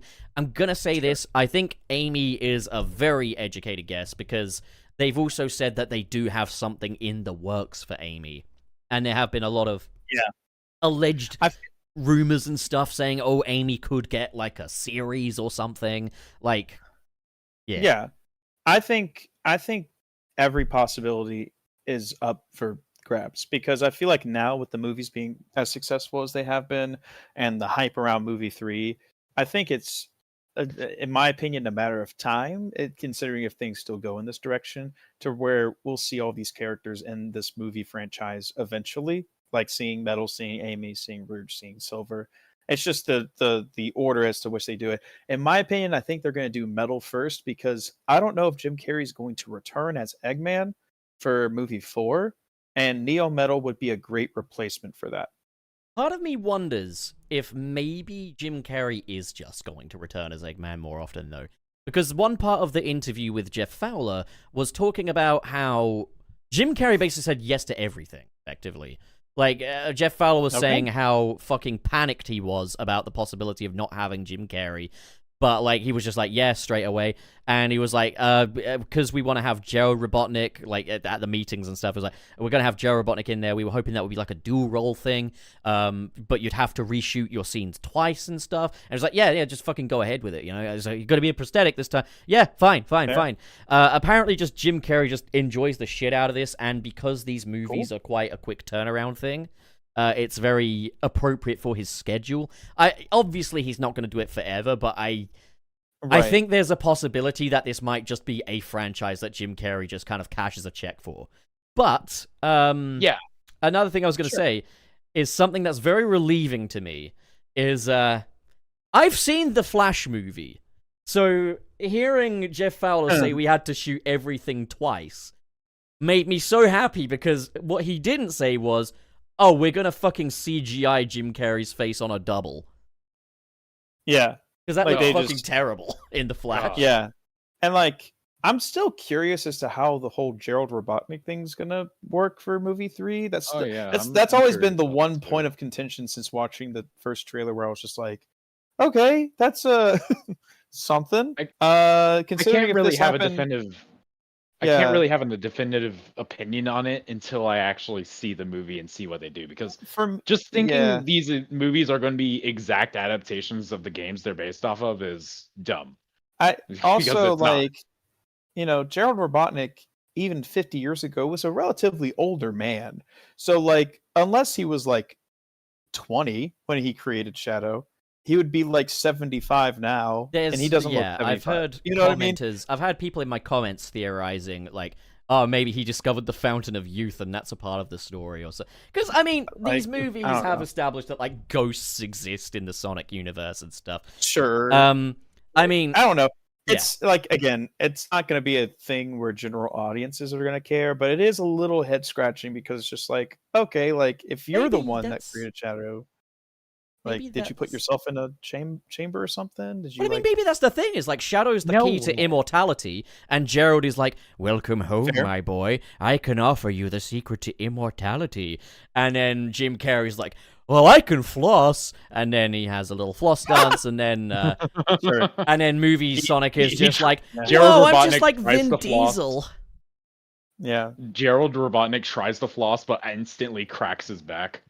This could be a thing, though, that Gerald Just Robotnik break his arm. used Shadow on himself. He fucked him. He had No, sex wait. with Shadow. Maybe Oh my Gerald is the Anyway, ultimate life I- form. I just had like a thought that does actually make me quite excited to see Gerald and like what he'll do since he's alive in Sonic 3. Oh my, I would love it if he like plays a Two-Face. He shows himself as like still obviously not good, but on Eggman's side to like downright he lost his shit. Like the dude is not okay. I think from Like, the marketing... I'm thinking of it like, what if it was the video in Sonic Adventure 2 of him like saying all his plans and stuff? If he was still alive and able to carry out those plans himself. That'd be kind of I awesome, mean, yeah. actually. Oh, actually, no, I just thought of something. Why Maria can't get fucking shot? We've already seen gun soldiers, and they got fucking laser guns, haven't they? Yeah. Okay, so you have the Okay. firing squad scene with Gerald, but they're laser guns, so now it's PG. And then he's looking down, and he looks dead for a minute, and he looks up, he's like, did you really think I designed Shadow for nothing? And then he goes off and does some fucking crazy shit. And then he maybe, because he used Shadow's blood on himself, like Spider-Man, he turns into the Bio-Lizard. Maybe okay. Oh so my god. another thing I wanted to kind of add to that. It comes bursting out of his chest like a fucking I'm pretty- alien xenomorph. I'm thing. pretty sure. I'm pretty sure the scenes we see with Maria are all flashbacks.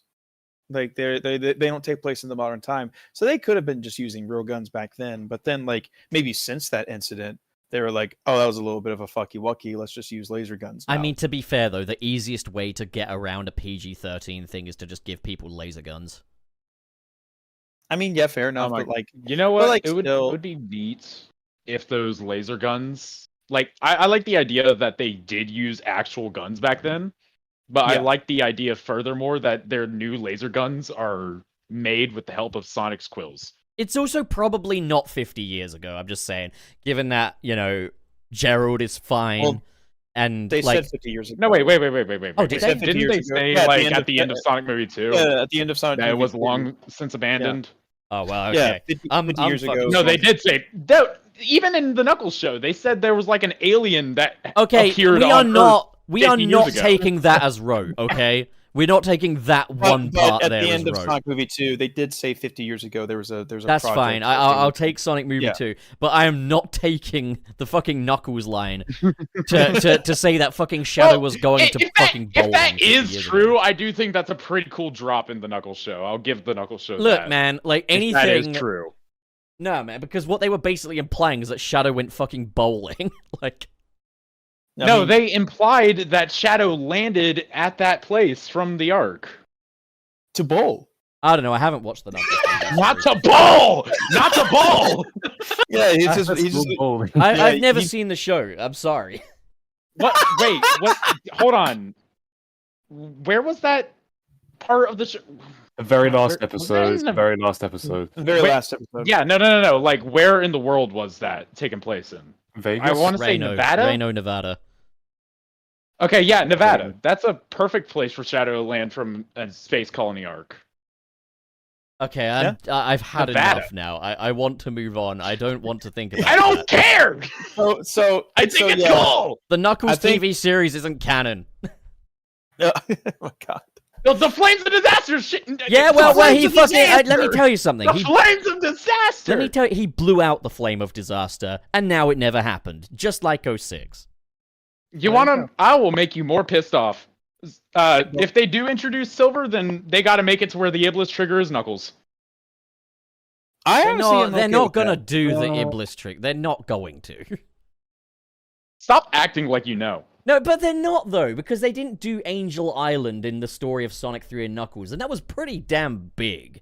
So, like, they're They not... literally they There's straight never- up name there is dropped never that Knuckles going to be- killed Iblis. There's never going to be a Sonic game adaptation in these movies that uses all of the elements. I want chaos. I want chaos, too. in I these- do, too. In these movies. Me too. Honestly, I would be more okay with chaos being about the The fourth waves character. of destruction.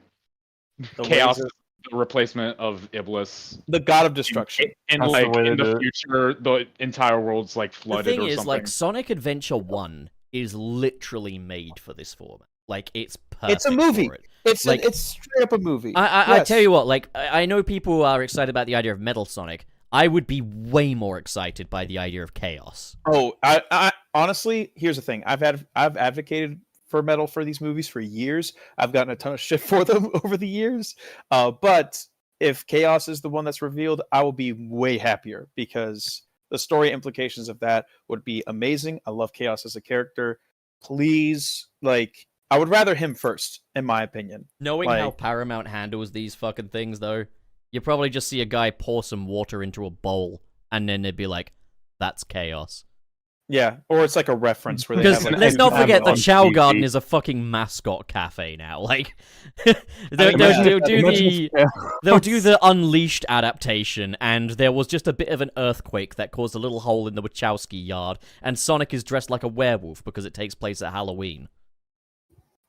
But yeah, yeah, no, the only way I could see like Chaos at all being ever adapted in the future now, since we're now past Sonic Adventure 1, would be the theoretical Sonic movie 7 where they adapt Sonic Frontiers. Just do it in a different order. Just do it in a different Yeah. order. They can you do can it in definitely be retroactive about it. Yeah. You can Godly. You're so you can pretty silly. much be like, considering that Gerald's alive in this, he could like allude to Chaos as an inspiration for how he created like the Bio Lizard and stuff like that, and then that could be something that could give Eggman proper the idea to try to bring Chaos back and all that stuff. The only thing is that the reason why I don't know if they're going to do Chaos, especially not in his original origin, because Chaos was originally trapped inside the Master Emerald, and the Master Emerald broke apart in Sonic Movie 2 and was put back together. So I don't know if they're going to do that for the movies, but they could have a different origin, and it would be just fine, in my opinion. Also, You I just want to know, remind you of how I- little the fucking Master Emerald is compared to the game version. It's so it's so And small. then, It's- but In while fucking we're at it, Chaos Emerald, those things are. But those while things we're just at fit it, in between your fingers. look how little the space colony arc is compared to how it is in the game as well. Yeah. Like, I mean, yeah. so get ready for perfect chaos to be the size of a tree. I mean, yeah, I'm down for it. Uh, Yeah. I'm gonna just be honest here. I still think the possibility of instead of having the biohazard, it's chaos is on the table because you know Gerald made artificial I chaos. threw this idea out there that it could be like an artificial chaos goes rogue. But Yeah, That'd be cool. That'd be cool. I want to know It what would be cool. chaos I would tastes accept it. like. But Huh. also I want Dasani. It tastes like Dasani. Sparkling would- water, probably. no, would I think really- it's McDonald's Sprite. I would like for them to you know what? They're not gonna do it, but I want them to do Black Doom and have him voiced by Tom Hardy, who is just doing his Venom voice. So they Shadow, I got you some special wings. No, I don't want the wings. honestly, yes. Shadow, have you ever played Sonic Adventure 2 on the Dreamcast? It has this epic level called Radical Highway. You have to play it now. No, I don't think I want to. Yes, you're going to play Radical Highway now. A lot of people are calling the Master Emerald small in chat. First of all, it's average. My Let's get that out mom of the says way. it's big. Whoa, hold on. It's not the What first time fuck I've. are you talking It's about? not the first time What? I've made that fucking joke on it. What the fuck are you talking about? I was planning on elaborating further on the joke, but I don't think that is in the best Nah, interest. I'm good. of I any think of us. we should. I think we should move on from it. I think it's Give me a ruined. scene where Shadow is renting. Give me a scene where Shadow is renting an apartment and Doomseye is cooking him breakfast while he manipulates him.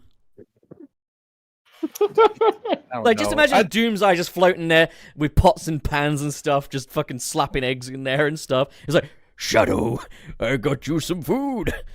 Go away, Black Doom. I'm not going to destroy the world. Yes, you're going to destroy the world. No, I Okay. make you eggs and bacon. You want some?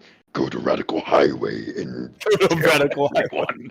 God, I mean, yeah. here's a really sad thing. Sad on top of already sad is Eddie Reman in the chat says the best voice for Black Doom would be Tony Todd, and yeah, it would. It really would be beautiful casting. But Yeah, God, rest in peace, Tony Todd, man. Like that fucking Oh, sucks. Yeah, yeah. yeah. He was an But, excellent Venom as well. So I'm gonna like kind of go off topic a little bit here. I want to get back to talking about a possible Shadow spinoff movie, because as Shadow the Hedgehog's second biggest fanboy on the planet, I just think it would go hard as hell. And finally, like I said earlier, I think Shadow needs 2 movies to complete his arc whenever it comes to The arc's already built. It was built well over 50 years ago. Well, no, I meant like Space Shadow Colony. is a very complicated character to the point where it took multiple Sonic games to actually resolve. I mean, it his didn't, though. issues with his It past. didn't. SA2 was a complete story. They just chose to build it out more. But they don't have to do that. Well, yeah. Like I'm saying they could do the same here. yeah, you know? they could. do but that's the SA2 thing story I and don't... then reveal that Black don't think Doom they and need there's more this. stuff to the story. I don't think they need to build it out. And I think, honestly, the smarter thing to do would be to just move forward with Shadow. Because the thing is, even though Shadow Generations has retroactively made it epic, like, the whole thing of Shadow the Hedgehog, like, the story was like, oh, he was created aboard the space colony arc.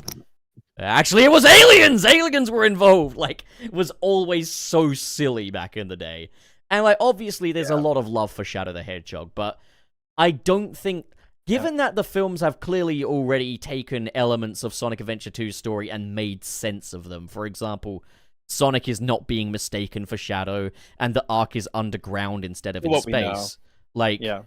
I don't see them being like, oh yeah, by the way, aliens. But what I find so funny is just the idea of Izuka just being like, okay, so they're doing a Shadow movie, right? So we gotta support this. We gotta make a game that's gonna get people clued in on Shadow and clear up any misconceptions. All right, so here's Black Doom. He's the main villain. Just Yeah.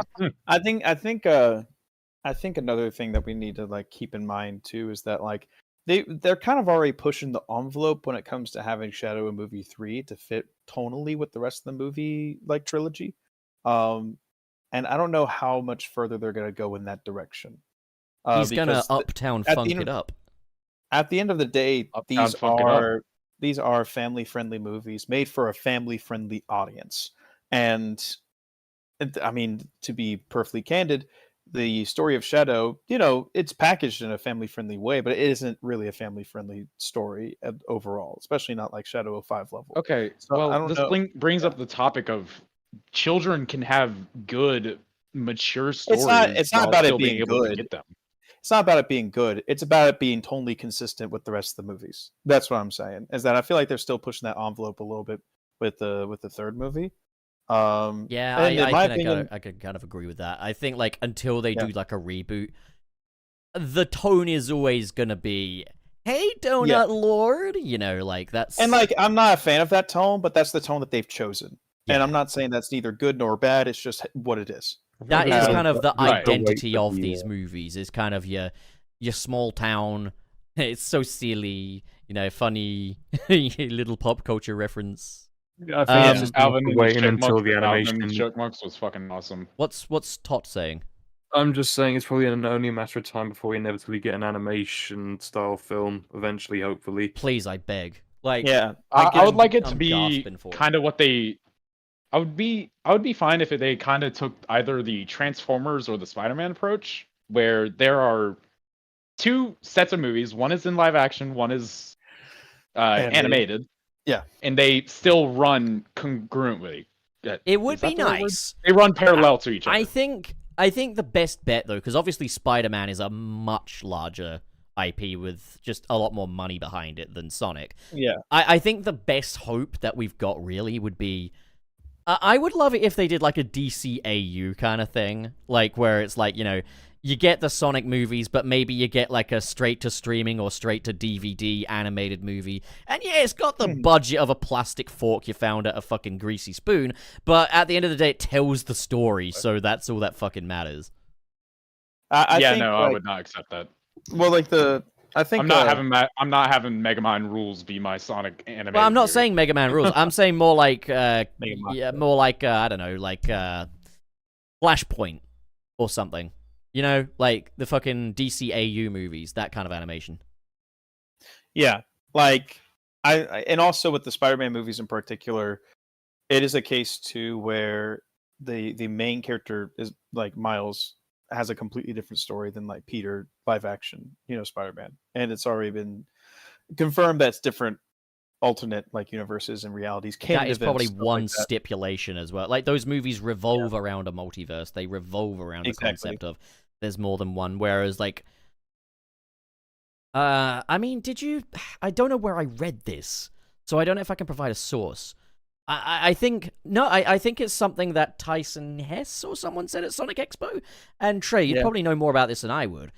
Did someone who worked on those movies mention like that there was a multiverse idea for Sonic Movie 3 that would involve Sonic meeting like the game version? I don't know if that's necessarily accurate, but I want to say that the idea of a multiverse-centric story is definitely not out of the table. Yeah, I saw someone say that someone said that at Sonic Expo that was involved in the films, whether it was Tyson Hess or Jeff Fowler was there. Maybe it was Jeff Fowler. But, like, if you didn't hear it, like, again, I know you can't be everywhere at once, and I know that people can also just lie on the internet. So if anyone can get me a source for that, that would... A source. I don't think... Source. I don't think Tyson Hess was at Expo. Neither was Jeff Fowler. Oh, then it wouldn't be Tyson Hess. Jeff Fowler, then. Or Lee Marge do. But, yeah, apparently, like, it was an early idea to have Sonic meet another Sonic and kind of do that. No idea. I could see it happening. In my opinion, though, I feel like quote-unquote game Sonic has to have something established in the movies, kind of. I don't know. They also reference like the video games for Spider-Man and I think this movie universe already had a shelf life, and I hearing that they want to continue it going forward, I'm interested to see it. But personally, my preference would be if they announced, we're going to do Sonic 4, that'll cap these ones off, and now we're going to do something new.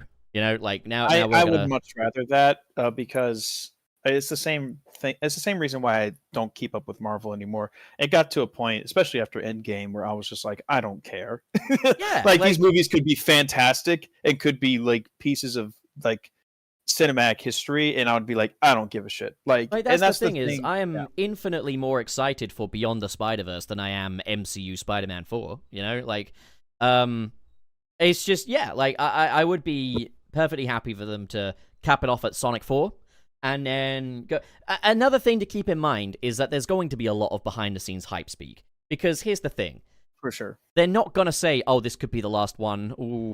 And because it's a children's franchise with a lot of longevity to it. And also, but they're not accounting for the possibility that the movie could come out and make -$1 at the box office. Not that it will, but, it's a possibility that audiences could just not be there for it at the time. It happens. I think I honestly think that reality. I know this is just hypothetical, and I don't know you're just speaking hypothetically, but this movie, I feel like is going to do gangbusters because of Shadow Gems. I think so too. So that's why, I have barely seen anybody talk positively about Mufasa on Twitter. Bear in mind, though, those are our circles. The mainstream is there's going to be people that it's not just going to be people that liked the live-action Lion King. There's going to be people that would like to see a sequel to the original Lion King and will willingly put up with the fact that it's live-action. To be very fair,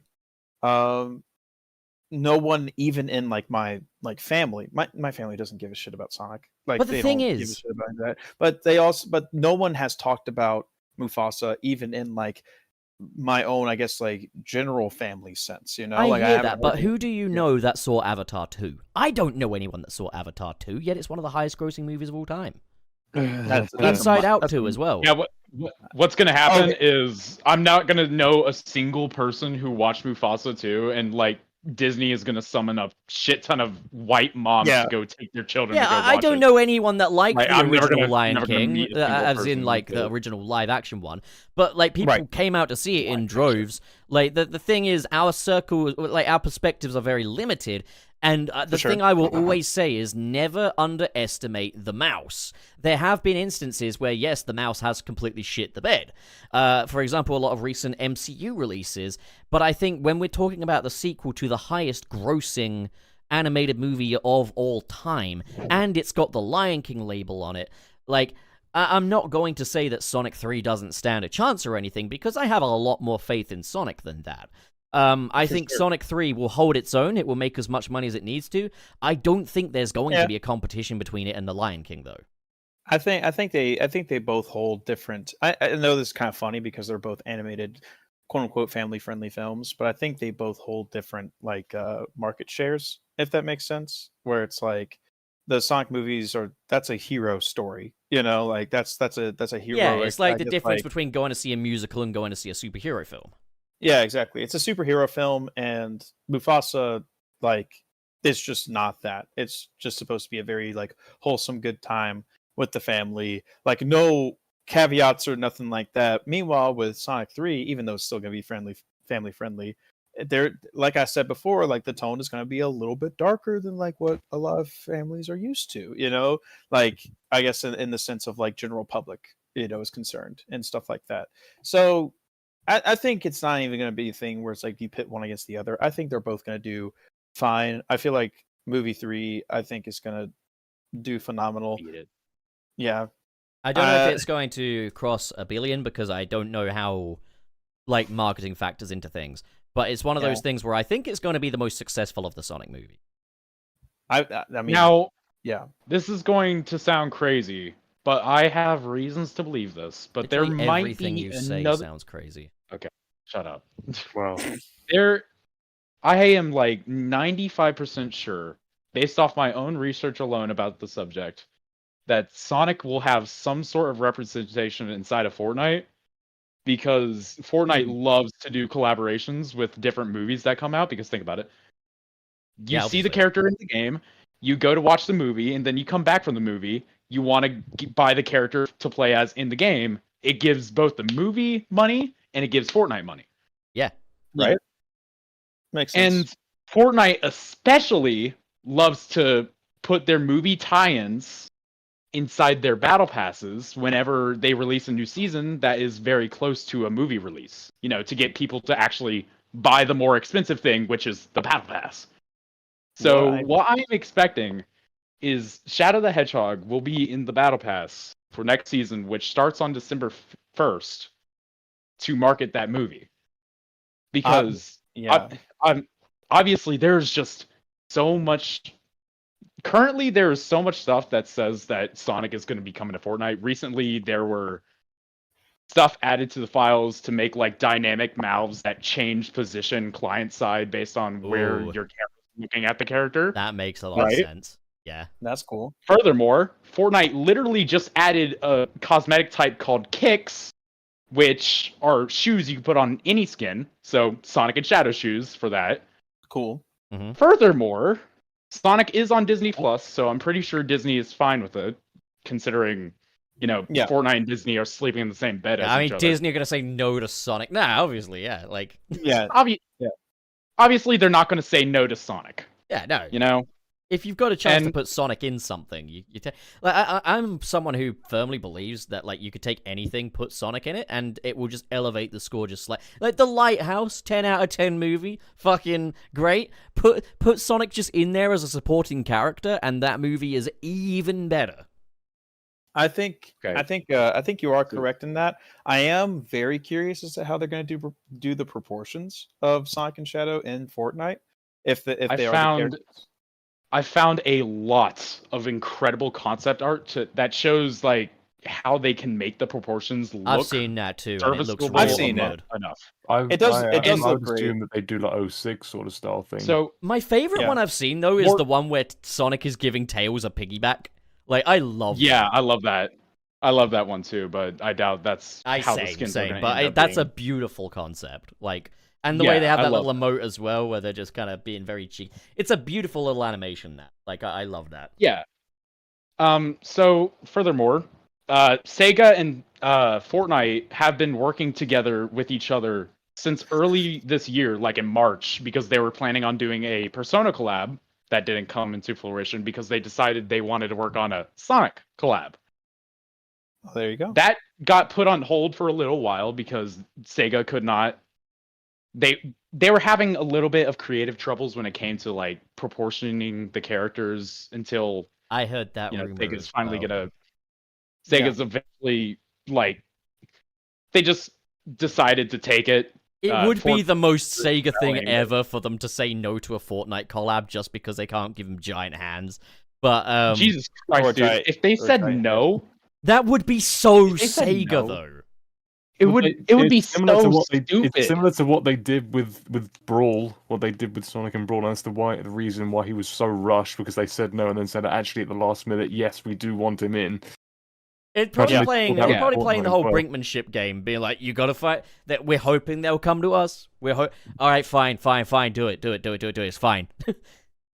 So, honestly, what even- would also be kind of cool with the let's say the Sonic and or Sega like Fortnite collab.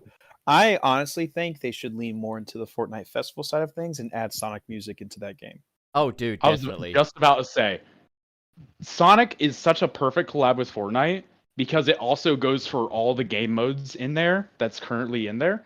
Yeah. Sonic has cars that you could turn into Yeah, cars you could definitely. sell for Sonic rocket has racing. Lego. Yeah, Sonic has Lego. Sonic has literal Legos that you could use for the Lego Fortnite stuff. And then you just have mountains of music that are so good, so iconic that Yeah. you could throw into Fortnite Festival that would make you so much money.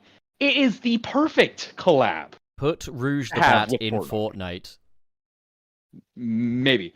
But also I just want to I want to say furthermore, for the collabs that they do with these movies where they put characters within the battle pass, you know what they always get? They always get a special weapon inside of the game. So what I'm seeing is going to happen here is Shadow's going to get put into the Fortnite, and he's either going to have Chaos Spears as a mythic, or he's going to have his shoes as a mythic, where you get to run around the map as Shadow, like how Like they skating had and Spider-Man's. Yeah.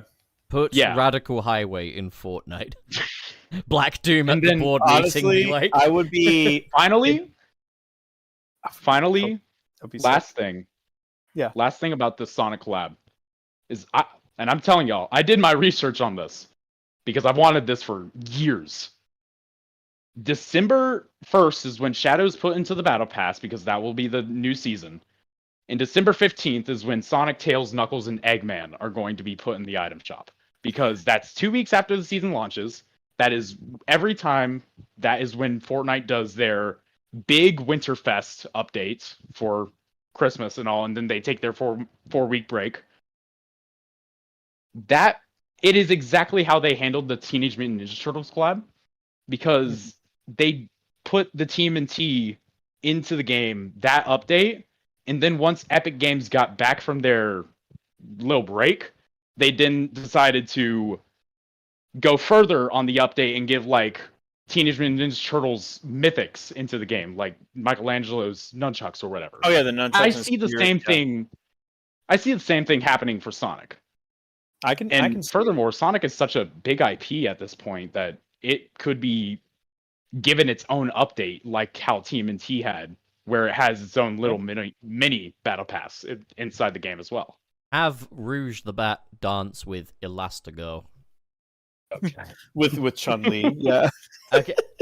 Anyway, Mr. Krabs, I want to go to bed, so shall we just read the remaining super chats and fuck off? Ah, Yeah, sure.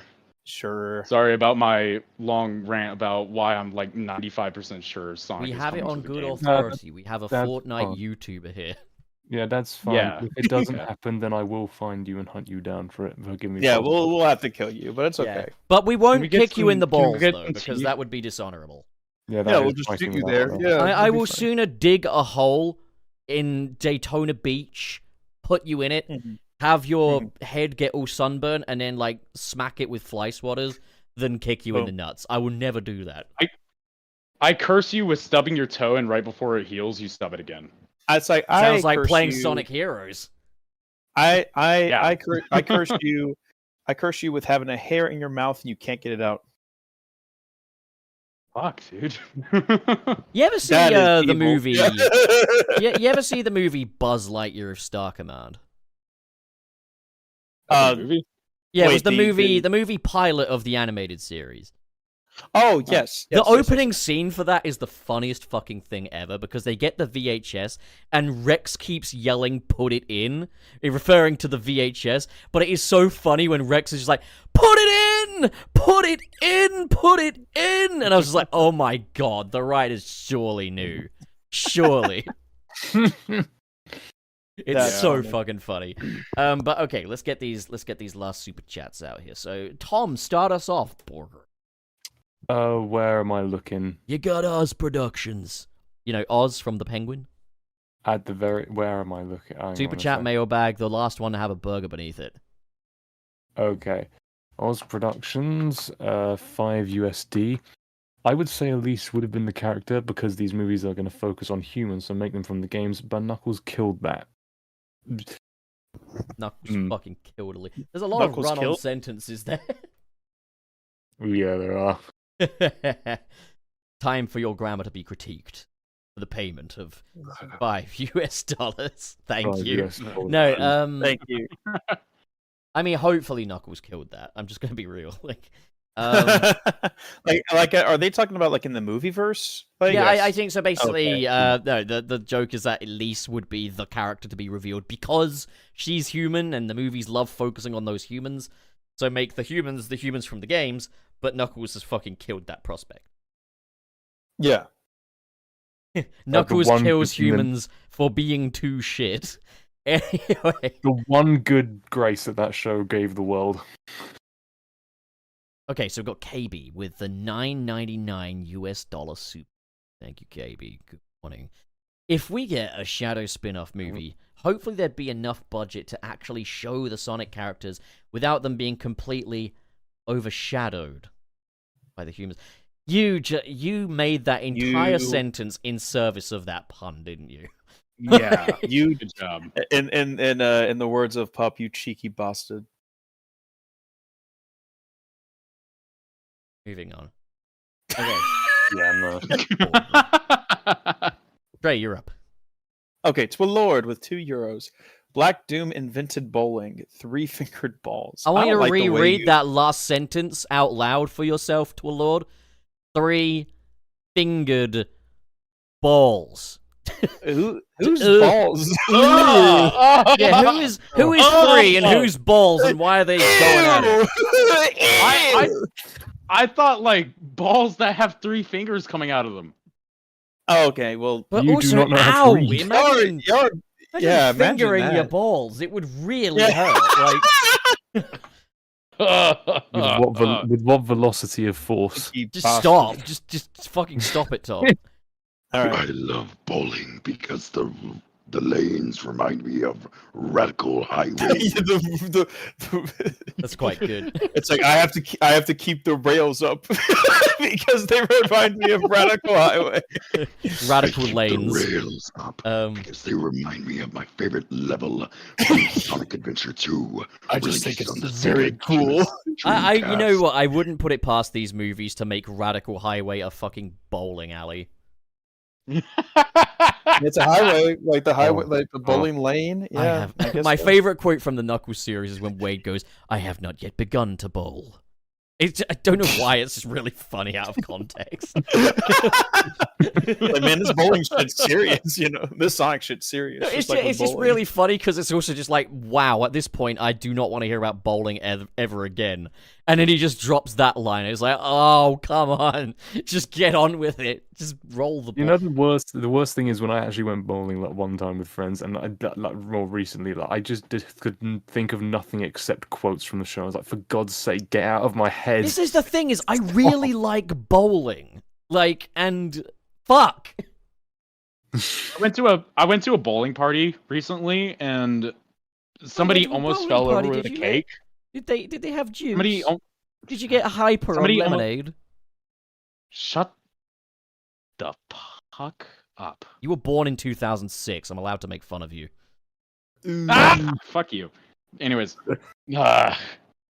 so somebody almost dropped the cake at that bowling party, and immediately my mother, who's standing nearby, would say, "Oh my god, that would have been a disaster." And then my fucking mind started racing. Hold on. No, The flames It was F- awful. Fuck your reference. You were at a bowling party. There was a cake, and your mum was there.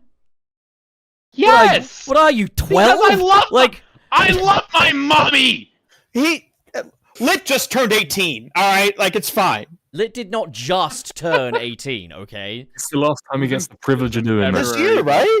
this year. Yeah, it was this year. Yeah, but Yeah. when this year? When this year? Yeah, February. in a few days. Okay, February, February. okay. Okay. If he just turned 18, it would feel incredibly inappropriate. You're literally a child.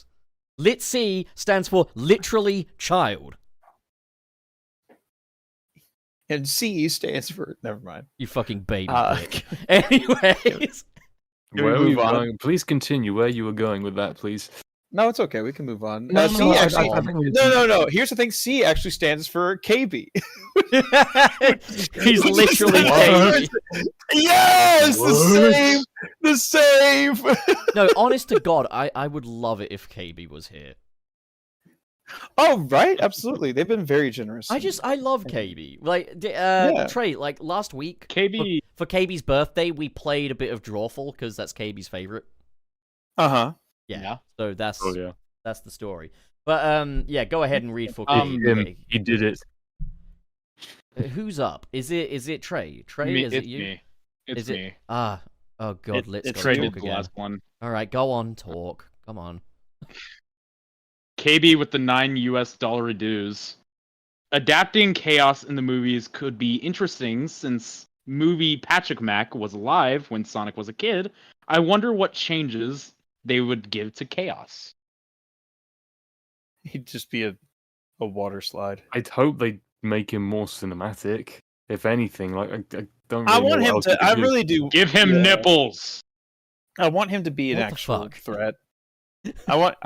I do agree with Tom. Is that I just hope they I hope he's like an actual threat. Just do and him it's, like, well. cinematic.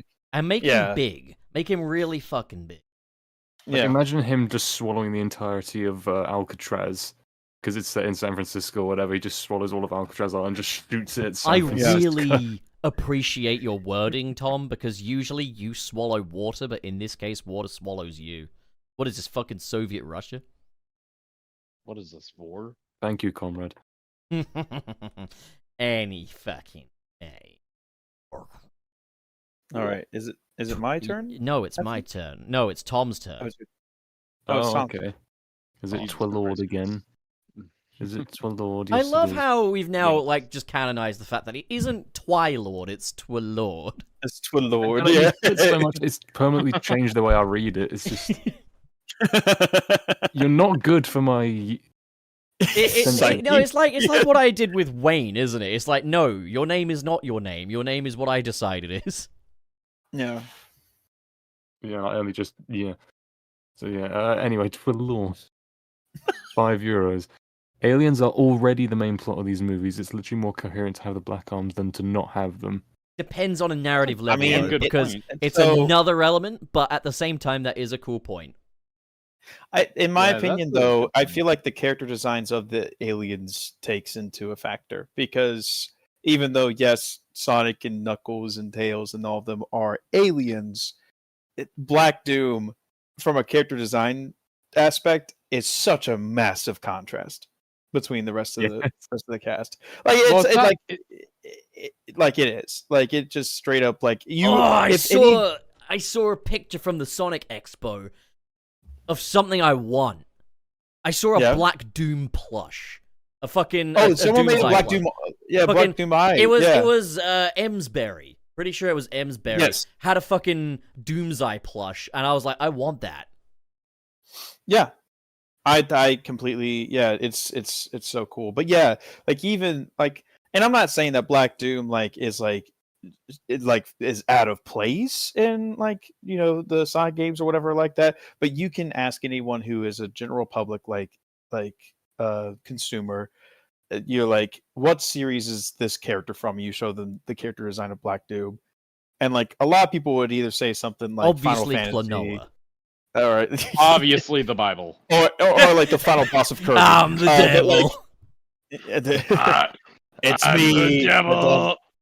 I mean, they, at the same time, I don't think we should. If we just bend to what general audiences understand, no one learns anything. No, but what I'm But saying at the same is, time, yeah. I think it depends on a narrative level. You can make sense of it. Can you make Sure. sense of it within the story that they're telling here? I would love it if they could. I don't think they will. But I think here's it the goes a thing: bit ever too far for the movieverse. Honestly, like Black Arms might be a bit too far for movieverse. also As a- bear in That's what I'm mind, thinking. bear Yeah. in mind one thing as well. In leaked storyboards for the Knuckles TV series, the No. shut the fuck up. The little company that the dealer ran, or the buyer, sorry, was called the Black Arms. Black Um, Arms. Yeah. Now, the idea that that's our Black Arms representation makes me want to fucking throw a TV at a homeless person. But, God, that's horrible. Why do I let the Rolodex Why'd in my you say head that? say these things? But You roll a natural 20 on the intimidation. it's a fucking dice in my brain, man. It lands on the words. Yeah, I Anyways, know your brain is D&D. That's how it works. there's a monkey that runs it. But Just like the constantly fact make is, rolls. it's worth noting they didn't call them that in the final product, and maybe it's for a reason. So I don't know. We'll find out. Yeah, But, like I mean, what I'm saying is like, yeah, we shouldn't bend to just Throw what it at general German, perception views these things as, and they should be able to feel comfortable doing their own thing. Yeah. I just know that the movieverse, even with Shadow being in this, they still are leaning pretty heavily towards like the family friendly side of things. And I feel like Black Doom and the proper Black Arms would be a bit much at this stage for the movieverse to take in. So I agree with Yeah. Tom there. As it is, if it is the general audience that keeps us from getting Black Doom, I'll kill the general audience. Trust me, Twilord, I'm with you. At the same time, there's wishful thinking for me, and then there's realistic thinking, and it's just like they couldn't even do Angel Island, man. I don't think I they're gonna do. I really wish they could. Yeah, I do wish they could have done. Apparently, Angel Island was something the writers wanted to do, but the budget just wouldn't allow for them to have a big fucking floating island in it. So, fair play, I guess. That's fair enough. We Yeah. need a budget. We need. We also need to move on because I'm just very, very tired and I'm just spouting Okay, out fucking all right. foods now. We finally have that budget. So We might. But we still don't necessarily have the budget to do the things we want to do, for all we know. But Right. anyways, Borger. okay, I guess is it my turn or your turn? I Oh, guess yeah. it's my turn. I think it's wait. It's Tot. Top's turn. Tot went Yes. for Twilord, so it would be mine. Yeah. Okay. Mr. Krabs. Do it. Mr. Krabs sends $1.99. Live and learn in Fortnite. Take my money, pleases. I agree with you, Mr. Krabs. Please. That's like the basic one that you've got to do, but there are so many Yeah. more you could just. There's endless so many. possibilities. Imagine, wait, I guys, really guys, want guys. undefeatable. Yeah, I Like, was about to there's say, an endless- there's an endless would possibilities of would- the different stuff you get. Just reach for the stars on the ones you can get. guys, wood, meat trees, the fucking Titan tracks. Oh, Oh, yeah, yeah. totally. Yeah, Titan track. like That'd be good. undefeatable and like shit like that. Hell yeah. You know, Fortnite jam tracks are able to be used as like lobby music, so you could always have it playing whenever you're just sitting in the lobby. I mean, they have like what is it? They have like 9 Inch Nails in Fortnite Festival. Like I'm pretty sure. Yeah, the Titan music, absolutely. These Like would they have also be fucking some of the few. Disturbed. These they would have also be. Disturbed. These would also be some of the few fucking Fortnite festival tracks to not absolutely annihilate your streaming career. Yeah, 'cause So- we also have Vandalize My Heart, the uncensored version, being a part Well, of that then package. you would annihilate your That's true. stream. Yeah, it's gonna be awesome. It'll be awesome, but it'll be worth Yeah. it. Yeah, you're right. Fuck the pain away. All right. My Okay, my can I- bed is in ruins. So I have a funny story about that in particular. So we had a karaoke thing at Sonic Expo, and I was over it for a good bit of it, but I also had other people helping. They wanted to sing Vandalize, and we picked the first one. It was the uncensored version. So, like, so they were singing like "Fuck the pain away." What if my it's bed is in karaoke? ruins. What does it matter? You could just say the censored There were version. children in there, pup. It's a Sonic event. There No, were but that's what I'm children in saying. there. That's what. Why does it matter that it's the uncensored one? You could just. It's karaoke. You sing what you want to sing. You could The say. words are on the screen behind us, pup. You can't Oh, really. is literally as the audio It is just visual fight the director, plane I away, would my think head is in that ruins. you would have that under control, Trey. But I guess not. I guess I should just, First of all, I it should- slipped my mind, and then afterwards, I was like, "We're Oh, it doing slipped the your Teenage mind. It Mutant slipped Ninja your mind. Turtles." Afterwards, Listen, do you want to listen, fight the pain Trey. away? I had a lot of stuff we going can't on at afford. Expo. It slipped my mind. We got stuff going on. I need you to do better. Your job's Look, on the I line, understand. boy. Your job's on Okay, a fucking line. Yes, sir. I'm saluting as you're saying this. Okay, like yes, Yeah. sir. You think about it next time, you stupid bitch. Child's fault. All right. Well, I'm gonna read this last one, or do we Yes. have another one? I think we have another one. That That's, just Yeah, I came mean, in. that's the one for now. But like, yeah, I'll get the next. Yeah. Okay. So Joe Madre with $10. Thank you. What gets me about the '06 discourse is that people took Nakamura saying he'd like to do it before he retires in a fan Q&A, and people spread it out of context as if it was an announcement.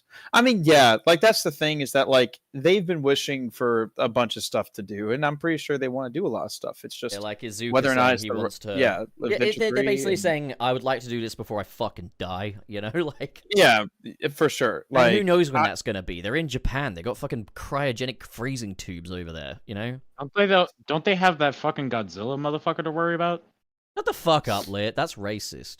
oh my god. I don't think so. But yeah, no, I think it is a thing where people like I don't know. I don't think anyone really necessarily thinks it's an announcement per se, but probably just like discussing their distaste of the idea as it stands at the moment. I'm pretty sure as the years go on, people are going to be a little bit more like open to the idea. And I mean, Sonic 06's 20th anniversary is coming up in about 2 years, so which is crazy to think about. So is mine.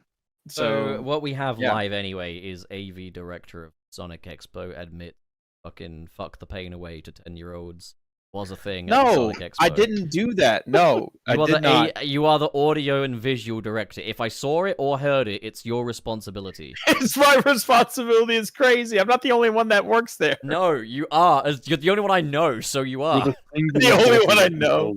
All right, we got Alright. one more, and I think it's fucking Klit's turn to read. So, Yeah. Also, thank you to I Oz for this will- being your 20th super chat, you kind motherfucker. Yay! Thank Although you. it's their 20th super yeah. chat on a live stream in general, not here. So actually, go fuck yourself. I'm joking. Oh, okay. Okay. No, go on, read. Oz Productions with the 10. Not the fuck. Oz Productions with the 2 doubloons. Commander Towers and Princess Elise in Fortnite. You don't even know your own Honestly, damn currency, Lit. You're a fucking embarrassment, dude. I wanted to say something. I wanted it to be different. Yeah, It's well, U- you do a it's damn USD, fucking good job but of it's it, but different doubloons. doesn't mean I good. mean, and I'll be honest. Like, even though like Abraham Towers and Princess Elise would fit right in because they're humanoid characters in the most basic sense, they're not But iconic Maria, enough. yeah, Wait, I'm you are trying to giving speak this up. Humanoid, they blatant are joke human. super chat a lot of thought. Oh yeah. Here's the thing. Fuck you. Right. That's it. Anyway, No turkey for you. I'm moving this to the other Where's end my- of the table. Oh no. Here's my Mario skin, so we can cap that child whenever we want to. Towers. No, I can't laugh at that. Jesus. Welcome to Tilted Towers. Oh, that's not- the joke. Okay. Oh, I was about to say. Yeah, I was about to sure, say, yeah, on, absolutely. I was Yeah, about to sure, say sorry, absolutely. on Yeah. the left side, we've got people who can't joke about that. On the right side, people that can. Yeah. All right, fine. Have your turkey back. All right. Okay, thank you. Appreciate you, pup. Well, anyways, that is the end of the episode. Have I got the skeleton here? Yes, I have. There he is. Oh, The God. skeleton. Um, that is the super Will chat not- cut off. Thank you, everyone. That is indeed the super chat. Make like Trey's foreskin and cut off. Right. So, Okay, dude. the episode is now over. Fucking. Let's. I'm short circuiting, Trey. You wanna take it from here? Okay, I guess the first thing is that we can ask around the table what they're doing and if they want to promote you anything. ask us. Go ahead. All right, so C-Lit. See Mm. Hi. That is funny. I'm the C man. Don't worry. I mean, what it spells, you know. Anyways, It's a funny. it's a funny for It's sure. a But funny. lit. Let's see. What do you have planned? What do you want to promote? Like, what's been going on in your life? I typically try to stream every single at least every other day on my YouTube channel. I'm going to be recording a new video tomorrow, Puppy Ready. And yeah, I plan to hop on VR chat immediately after this ends. I have such a big commission I'm working on for Nick. I'm so Oh, I feel that. swamped. It's another one of those short unscripted videos. Okay? All right, great. All No, you need to that's do is, like, perfect. That's no, yeah. that's all good. I appreciate you. Those are just like quick things to, Yeah, get out there. thank you for keeping me fed and for buying the new keys today. Your payment bought the. I lost my house keys the other day when I was out on a walk. Oh no. Yeah, sorry. I that's the last time I wear track pants out in public, man. Like, it's not about the look; it's about the fact that the keys just fucking slipped out of the. Anyway, I'm sorry. Someone in chat said, "See lit. Where can we find you?" I don't know. Lynn, why don't Nowhere you put a around link here, to your that's channel cool. in the chat? Yeah, put Yeah. Hold on, let me. put it that's in. Put it in. I'm sorry. That was really funny. Thank you, Mega Traffic Cone. That was I really can't funny. tell you, Chip Fan, what Nick's working on because that is Nick's. I'm There you under go. NDA, but Yeah. I will just say really quickly, chat. I would greatly appreciate it if y'all were the reason why I hit 1,400 subscribers right now. I am literally 1,400, okay. baby. Anyone here? Unsubscribe. Anyone No! who- Let's go backwards. No, Actually, I literally you just want to need watch his 3 content? people. He's basically a minor. But listen, wouldn't that be a bit of a landmark though? The first YouTuber to reach 1.4k and then the first to lose all 1.4k in the First same YouTuber to hit 0 subs in one night. okay. I Well, would appreciate it if y'all. You'd go down in subscribed. history, so I'm- there's that to consider.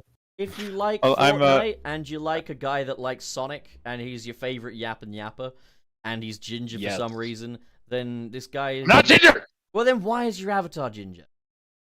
I don't know. I'm colorblind. Oh, it's because you're trying to be Ellis Mark, isn't it? Anyway. What? I don't know. I mean- All right. Little So ginger boy. moving on. TomTopics. What have you been See. up to? What do you want to promote? I do commissions now on both Twitter and Blue Sky, although I'm probably going to move over to Blue They're Sky. too I'm not fucking gonna- expensive. Yeah, I'm joking. I'm fucking memeing on you. I don't know would if the prices definitely. are good or not, but I came up with something. I've opened them up for 3 days, so I'm still waiting for an order to come in. So I'm open for work now. They're worth every penny. Have some turkey. Well, everyone. Turkey does not pay for the rent. Turkey Tom. The turkey is completely unrelated. No, to I am the not. money. No, do not give a turkey to me. I am not Turkey Tom. Do not. Yeah, exactly. Come on, Um, do some commentary. Who's done a boo boo on the internet today? Turkey. You did a boo boo on the plate. No, I didn't. That's my turkey. Don't criticize my turkey, okay? Your turkey. Oh, your turkey. It was your turkey. You Alright. gotta blame everything on your turkey. You got any more So- Rouge the Bat pictures for me? Shut up. I Bring Gotta me do. pictures of Rouge the Bat immediately. I will say, moving over to Blue Sky is definitely the smarter It's just- option. it's just gonna be difficult to gain as much. Yeah. It already took nearly 5 years to not even get 1,000. I'm at Don't worry 800 about it. I'll right get you to now, 1,000 million. I'll retweet one of the things you. Sorry, I'll repost one of the things that you put up on Blue Sky. You can say retweet over in Blue Sky. No, I'm gonna say I'll recloud it. recloud it. Cloud, okay. I'll re-rain it. Any little There you help, of course. Yeah. Oh, for sure. I know that like Twitter or X, they're doing like the AI. I guess like Ew. Yeah, starting from today, I think it is. All images Yeah. uploaded are going to be used to train AI models. Like, I'm not fucking doing that. I'm done with posting shit on Twitter now. I'm just moving over to Blue Sky for artwork related posting. If I do post anything on Twitter, I'm going to put a filter over it to poison it. Just from post AI. a shit ton Yeah. of Mario Goatsy to train that Yeah, AI. just put up a lot of pictures of anuses. I'm Super trying to Mario find a 64. picture. Like Tom, do you have any pictures you want me to throw up on the screen? What about this one of Rouge here? That'll get people Yeah, sure. Hang on. Let me see if Alright. I can put any in back rooms. straight in the I've wank. got- All right. Anyways, Oh, all right. So I've got my 2 commission sheets up that I can send these through. God. Shut the fuck. good. Alright, but let me Oh, just make this. That's a TomTopics original here. The man does draw porn. No. It's lucrative, honest to No. God. If there's any artists out there, I would highly recommend making Sonic It's porn. not, though. It would be so lucrative. It would be so cool. It is very good art. It would be It is so very awesome. good. Yes, it would be so awesome. cool. But, Okay, I'll get your commission sheets up there. Danke. You don't have to, but danke. Chip fan just goes like, hell yeah! Hell yeah! Congrats, Tom. Yeah, You've people are officially gonna- made Chip fan splooge. You have officially done that. I've officially made Chip fan not hate That's my what gut. Rouge should That's look the like. awesome bit. I'm hard. I can't wait for Chip fan, calm down. Rouge was not can't- reduced. I can't wait for She was whenever nerfed, that's people- what happened. He wasn't I can't wait nerfed either. She, well, the in time she jewels. was. She but- wasn't. They I can't pulled wait. her shirt up a little. Oh my gosh. I can't wait until like we see like people replaying the stream, and then that's like the most replayed point is Oh, is Tom I mean, Topics. I Do the Rouge choose to thing. take that as a compliment. Honestly, I choose to take that as a compliment above all else. Yeah, Oh, she's back. but anyways, You're just focusing on her. Okay. God, she's so sick. Anyways, let me just look. I'm just trying to rescale the fucking images, Tom. You prick. Yeah, as I see. You're a jerk. So, like, I having don't think very anyone rude- should commission you. In fact, I think they should take money from you. I mean, I hope not. I hope my first. Oh look, commission- it's hang on. Can do humans, anime, animals, Sonic characters, cannot do NSFW. Boo. Gore. Political, because we all know how much you love Trump and excessive You detail. woke bitch. whoa. Yeah. So, So you say you can't do NSFW, yet you drew Rouge the Bat. You really don't understand anything, do you? well, with that, Pup, what do you have going on, my friend? You know what do how you it have? is. Moving on. Aside from editing something for Nick, which I can't tell anyone about because I could smell Don't be weed too outside okay. my window. Cool.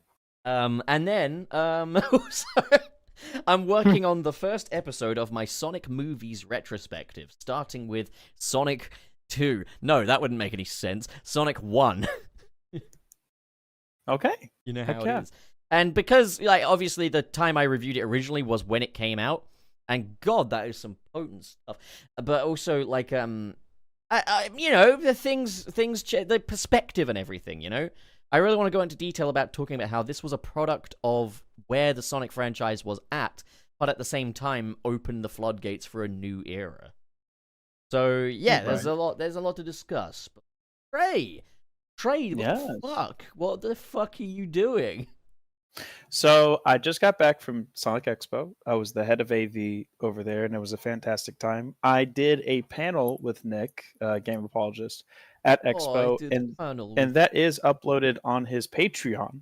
So if you want to hear me and Nick talk about the Western American side of the canon for like an hour, then you can go to his Patreon and look at that. Aside from that, still writing and recording music. In fact, like after Expo, it's given me a lot more motivation to really like hunker down and do like content creation, you know, and things of that nature, and try to like really grow myself as a musician and as an overall presence, like within this community and outside of it as well. So I'm excited for the future. It's gonna be awesome. Hell yeah. I'm Gonna excited go for you, far, man. I can tell. Yeah. There's a person squawking outside. Oh, and there's blue lights. Someone must have called the popo. I wonder what's going on. I don't know. Drama. I think the police were called. Yeah, I Oh think no, shit, Lit. It could also be an ambulance for all anyone knows. How about you describe it to us in great detail over the next 2 hours? I mean, I could do a commentary, right? It's gonna be like a crime. Yeah, do a commentary right crime now. in the city. Yeah, right now. Yeah, or We're we gonna could, we could just leave. Whoa, Nah. that criminal's doing a city escape right now. Whoa, Jet Set Radio in real life? That's crazy. You just start hearing Radical Highway in the background as somebody You just hear Black Doom. You look out the window and you see that one video of that guy skating away from a cop car. Yeah. He's got a massive Bluetooth That's speaker just great. blasting Radical Highway. I love that video so much.